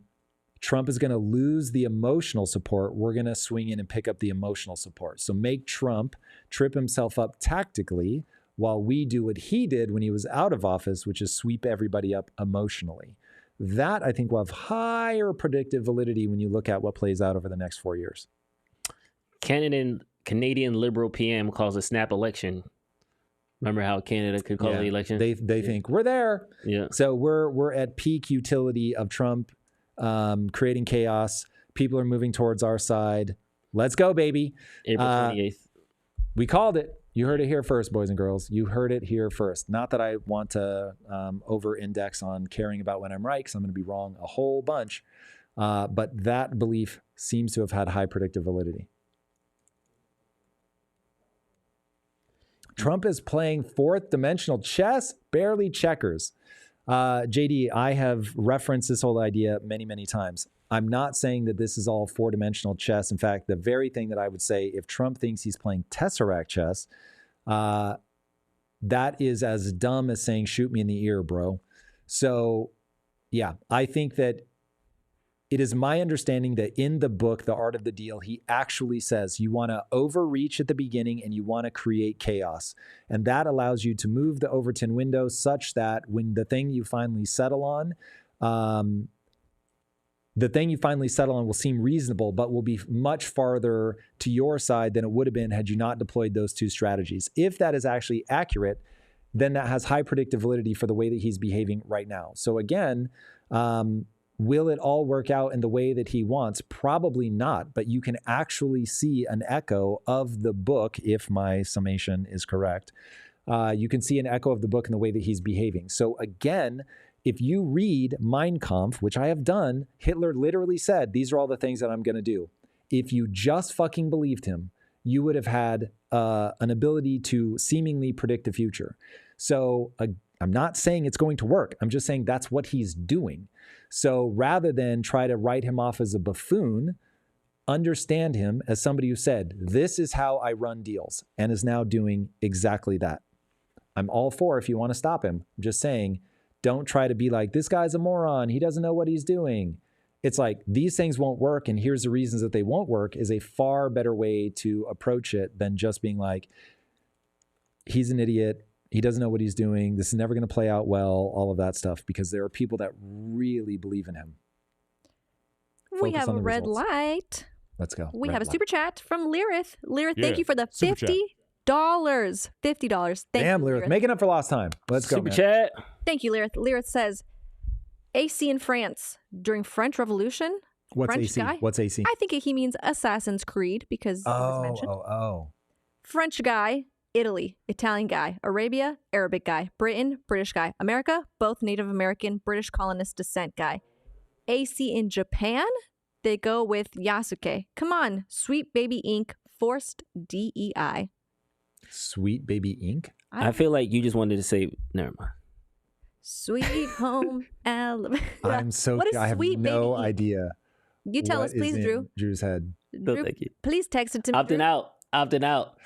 It's like when you get to the airport. The airport is like, you know, I don't want to do that. You can pat me down. Yeah, that's hilarious. You don't want them. So yeah, Lyrith, I understand why people in Japan have beef. I actually saw a recent post from a game developer in Japan that I thought was really interesting. And he said, the last decades have been marked by trying to make games that will appeal to the American audience. And we're now, because it's such a big market, and we're now realizing that what the American audience actually wants is something uniquely Japanese. And I think he's right about that. I think that people like myself fell in love with Japan because it was so different than the things that we were getting out of American storytelling.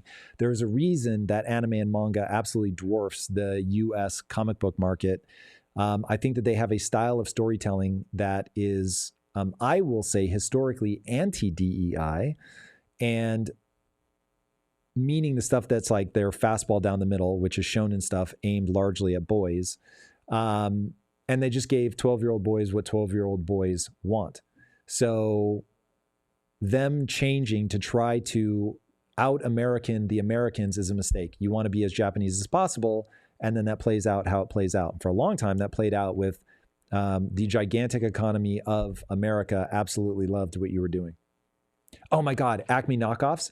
I don't know what you're saying, but you made me think of GTA. There was a phenomenal meme that said 1.5 billion, and it showed the Burj Khalifa, and then it showed Grand Theft Auto 6, and it says 2 billion. Let that sink in. That is crazy. That 1.5 billion, now that's not inflation adjusted, at least as I understand it, and I'm not sure how many years old it is. It's got to be like 15, 20 years old. So you've got the Burj Khalifa for 1.5 and GTA 6 for 2. That is nuts. That is nuts. Crazy. But it is gonna make a lot. I was gonna say money. GTA 5 made over $8.5 billion in revenue. GTA 5 did? GTA 5 did. Yo. So GTA 6. USDA has halted millions of dollars worth of deliveries of food banks. Over $500 million in deliveries to food banks for fiscal year 2025 was cut. The halting. This was cut in like Doge cuts, or they separately asked. Yeah, they're separately asked 2 other food plans, ending more than $1 billion in planned federal spending as part of their larger cuts. USDA did not respond to comments. The collective cuts are expected to make it more difficult for food banks to meet families' needs with food pricing rising. Yeah, they're cutting a total of $1 billion, but their initial cut is $500 million in halted deliveries to food banks. I will be very curious to see how this plays out when you get all the facts here. Mm-hmm. But if they are cutting food that is going direct to families in need, that is going to be freakishly unpopular. People are going to stroke out. So that is going to be a loser. If that's what they do and they don't correct course on that one, no bueno. Not a winning strategy. Like when you start listing all the things that you're cutting and you're like, transgender Sesame Street in Yugoslavia, which yes, I know doesn't exist. It's always the word that comes to my mind when I think of funny country names.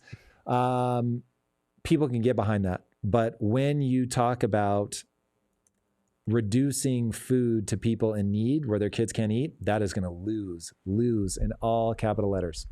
Phobes, yeah, we have that on our list. RFK banning corporate press on the agenda. Was banning RFK bankrupting the corporate press. Yeah, by banning big pharma ads. Right. So he's saying basically legacy media basically lives and dies by pharma. Yep, that one's good. We'll definitely be covering that. Are you sure that was him though? Because the original tweet was RFK_official, which is a parody account. Who says not RFK parody account in the bio. We should check. Because I saw that this morning. I said, oh, that's crazy. Thank you. Good call out. Let's just make sure. We're going to be talking about the Balaji China thing that we talked about this morning, but without the fractal in the middle. And then Drew has already talked about the streets is trash. All right, everybody, we've got to find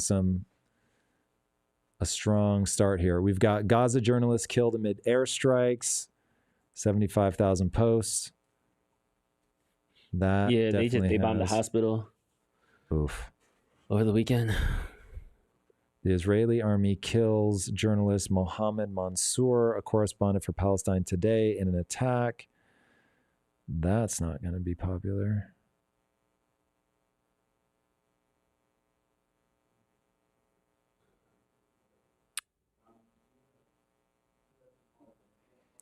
All right. The views from, I think this is views from Mars, Elon's tweet. There's not a lot to say about this other than that it's happening again, but let's drop the thing in. Bombings continue in Gaza. Yeah, Cameron. So it's from RFK, like a commentary page, like a fan page, but he hasn't personally tweeted it. We haven't heard anything from an official source. Yeah, that's what I thought. I was like, there's no way he's just tweeting that at 5 a.m. Hyundai, we can debate how to say it later. The $20 billion investment.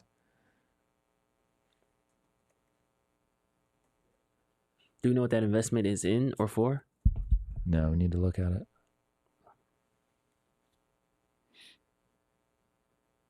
Let's take a peek, see. Phobes, anytime there's a headline like that, I immediately go to see who tweeted it because I don't trust anybody anymore. Yeah, it's very smart. Very smart.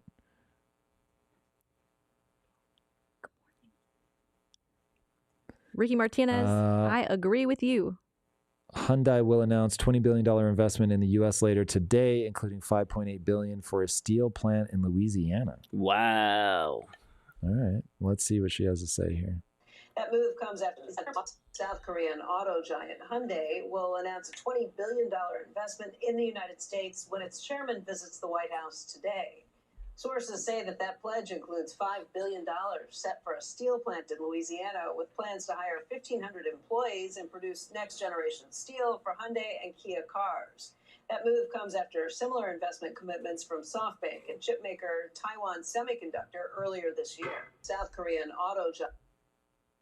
All right. Well, it is certainly worth talking about.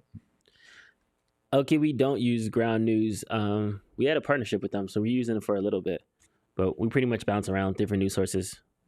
I start with like Google News. Ground News is pretty interesting, though. I have to say, I do like their rating of what the take is, whether people are covering it from an angle or not. But in terms of just speed of information and the ability to control my algorithm, most of the time I'm on X. Mental health is tied to parasites. Everyone should fast and research cleanse. If you eat pork, sushi, or farmed raised salmon, you have parasites. A lot of pet owners have parasites and don't know it. Beast mentality. Where's that? That's a comment. Beast mentality. Oh, in our feed. Yes. Got you. It's true. I'd be eating all of that. Enjoy them parasites. Yeah, I don't know that you get to adulthood without some battle going on in your gut with parasites. It's just the way that it is. Witkoff statements on Ukraine ignite controversy. What are the statements? Steve Witkoff, appointed as special envoy by President Donald Trump, has become a focal point in discussions about U.S.-Russia relations. During a recent interview on Fox News, Witkoff reiterated his belief that Russian President Vladimir Putin does not aim to expand further into Europe beyond the currently occupied Ukrainian territories. His comments have sparked a variety of reactions, with some viewing him as an advocate for peace and others criticizing him for echoing Kremlin narratives, questioning his suitability for diplomatic roles. JD Vance said, this is 2 hours ago, Steve Witkoff is a great guy doing an incredible job. The people sniping at him are mad that he is succeeding where they failed for 40 years. Turns out a lot of diplomacy boils down to a simple skill. Don't be an idiot. Well, that is a good 1-2 punch.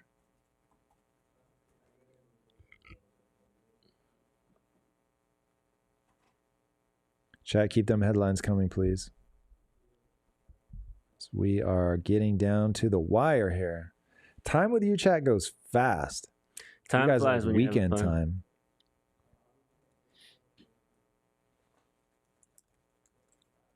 time. We do need to cover the Greenland thing.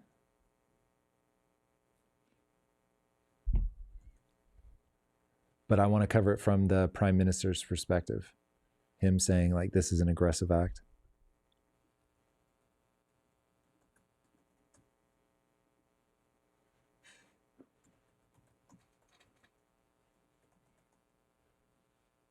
Someone said, Andrew W. said, Argentina tariffs? Question mark. Are we putting tariffs on Argentina? I haven't heard about it. Send us the linky.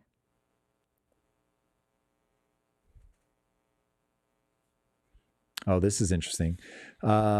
Steve Rosenberg, who I have no idea who that is, but he tweeted, Steve Witkoff's interview to Tucker Carlson is making headlines in Russia. One paper today, U.S. and Russian officials are now speaking the same language. For the first time in years, the White House and Kremlin are openly demonstrating their mutual attraction. Whew. Now, I'd love a second crack at that translation, but that is certainly interesting.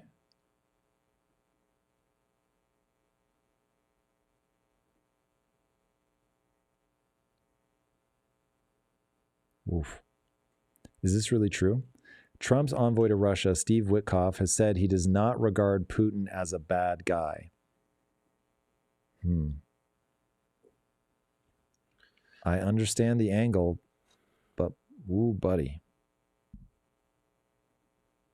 This all comes down to how you view that invasion. If you think that the U.S. forced their hand by moving NATO ever closer to their border, then you're like, hey, I get it. I would have done the same. If you think he's a territorialist, he's evil. Reading somebody's mind is difficult. We've got some links. Judge people by how they run their country. He runs it with an iron fucking fist. So I just default assume evil. We've got some you don't want to links say from that Discord. in a negotiation. Discord is saying, from Zenchi, saying Donald Trump suggests U.S. could join British Commonwealth. Say that again? Donald Trump suggests U.S. could join British Commonwealth. What does that mean? I put the link in the Slack directly. I love King Charles, the president said in a Truth Social post. Okay. Not sure where that's all headed. We've got Trump says country that purchases oil or gas from Venezuela will be forced to pay 25% tariff on any trade they do with our country. That is also Venezuela. Correct. Got it. Okay. So we are going to impose economic sanctions on anybody that joins the Modera. What's his name? Modera regime? Somebody want to give me his name? I'll just be journaling out loud. But at a headline level, Venezuela is not where it's at. So Maduro. Let's go. Okay, so that one doesn't strike me as crazy. Queen, I also love Princess Diana. Dirty Diana. Okay, a little Michael Jackson up in here. A little. Apparently, it was written about her. Oh, what about there is Pam Bondi said to a congresswoman, like, you better be careful with the, oh man, I heard the actual thing and it didn't trigger me to the point where I grabbed the quote, but might be worth covering on a slower news day here. Trump criticizes Colorado Capitol portrait. Have you seen it? Mm-mm. It's terrible. It's terrible. I get why he'd have beef. The Capitol portrait? Colorado Capitol portrait, yeah. MicroStrategy, major Bitcoin purchase. Michael Saylor's company Strategy has significantly increased its Bitcoin holdings by purchasing an additional 6,911 BTC for approximately $584.1 million, bringing their total to over 500,000 BTC. This acquisition positions Strategy as the first publicly traded company to hold such a large amount of Bitcoin, now owning 2.4% of the entire Bitcoin supply, valued at over $44 billion. This move underscores Strategy's strong belief in Bitcoin as a valuable asset. All right, well, we got to talk about that because I have a feeling that people are going to have a weird take on that. Again, forgetting that anybody can own stocks in our boys' company. All right. What do we want to call this? Markets? Crockett? Jasmine Crockett? Yes. Oh. That's who Pam Bondi did shots fired on. Got it.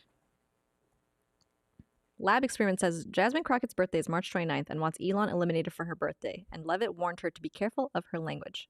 Wave Rider T said take down Elon is what she wanted on her birthday. Yeah, can we play that clip? Because that clip I haven't seen. I just saw the Pam Bondi response. If anyone has the linky in the Discord, I would love it, please. We should also be able to find that one pretty easily on YouTube. We're talking about this one. This is the one you see. Crockett, who is calling for attacks on Elon Musk on her birthday. Yeah, this is Pam Bondi, though. Yeah. I want to hear her actually say the thing. For attacks on Jasmine Crockett say the thing. Got it. Bless you. Or that was a cough. What you're looking for is migo gosu. Salud. Right? That would be for sneezing. But the Greeks actually have one for coughing, believe it or not. Do they? Yeah, and they don't have one for sneezing. It's like good health or something like that. For coughing. Yes. I think we have some Greek people in the feed. They should probably translate it for us, but migagosu is how an American says it, trying to mimic a Cypriot.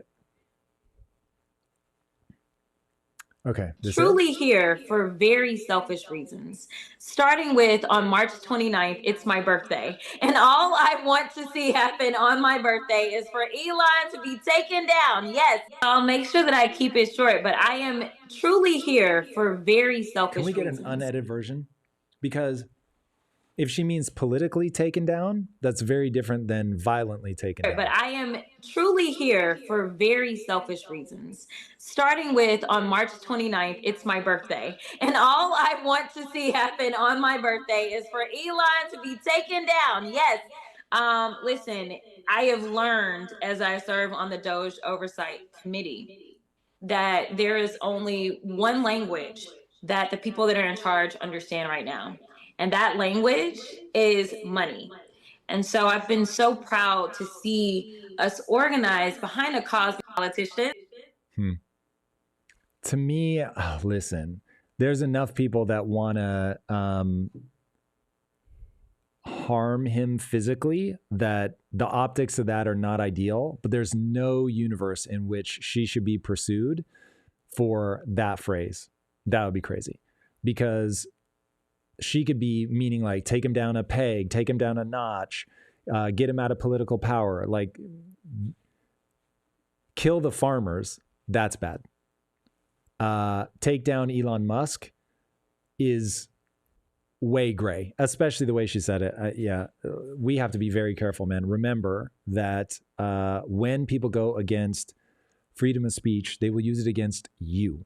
So I don't want to see people call for violence. I would not put that in the camp of somebody who's calling for violence. So, yeah, I can't find a long form one. That was long enough. Yeah. You get it. She was talking for a while. Now, I suppose later it's possible that she goes, I just want to be really clear what I mean by take him down. I mean, kill that motherfucker. But I have a feeling that is not what we're going to see. So, because that would be the thing that's going viral. Man, it drives me crazy that this is human nature. Drew, Can I lament? Let's lament. Okay. The more I engage with politics, the more I'm like, there is an inevitability to the way that the human mind works. That means this is how it's going to be. And I don't see us ever getting out of this. This is just the way that politics are. And things that make me feel hopeless, that's not fun. I don't like that. And it really does feel like even a group of people such as our beloved chat who roll up, and some of whom I think feel positively towards me, towards the show. And I know that I'm going to have a very hard time convincing them of something that they don't already have the frame of reference for. And those are the people that want good things for me. Now imagine the people that are ambivalent or actively not fans. Team sports are impenetrable, and you are not going to be able to convince somebody to change team. It's tough. And you're really not going to be able to convince people, which is my ethos, to convince them not to have a team. So what do you do with that, Drew? We got to keep fighting the good fight. Do we? The unbeaten path. I don't know. The algorithm that's running in my mind is that I routinely ask myself, should Lisa and I have kids? Because I don't want to not have kids by accident. And so we'll have that conversation. And we keep coming up with the same answer, but like we actually have it. So we're certainly never going to get on our deathbed and be like, we didn't think through that. With politics, I think to myself, do I just go right, Drew? Do I just go right? And I don't know, man. I don't know. Lean all the way into it? Yeah, where it is entirely possible that AI gets to the point where I really can like turn Mary Mods into a feature length animated film just through prompts, that I can do the same thing with Coyotes of the Air Gap, and that I will have this feeling that every minute that I'm not doing that, I am not making the highest use of my internal emotional state. because nothing makes me feel as alive as doing that. It is only because I bump up against a reality where I still can't bring this stuff to fruition. That makes me go, there are other, because I love talking about this stuff, but I would love it a lot more if I actually thought people will change. Just a little lament. I'll just set that there. You did call it a lament, so yeah. Everybody said, please don't end on a sad note. Oh, no. Oh, well, I guess we are getting close, Dan. Sorry, chat. Sorry. I've been in a weird space today. We do gotta wrap it up. You got a funk going on? I won't call it a funk because I think it is very important. Your subconscious speaks to you in emotion. And my subconscious is speaking to me in an emotion this morning. And the fact that I, even with my best efforts midway through, I could not fully change my vibe. So there's something playing in the back of my mind that I will take the time to pull into my conscious mind and figure out exactly what's going on. But yeah, it's not bad. It's just that my subconscious is trying to tell me something, and I'm only able to feel it right now. I'm not able to articulate it. And I don't know if it is simply just something about today and the things that people are going on about. I don't know. We'll see over time. I'm journaling, so I'm going to stop. Chat. Straw has the answer. Let's go. What is it? Only one thing to do. Read some One Piece. Yeah. Okay. Well, so now he's just feeding into that because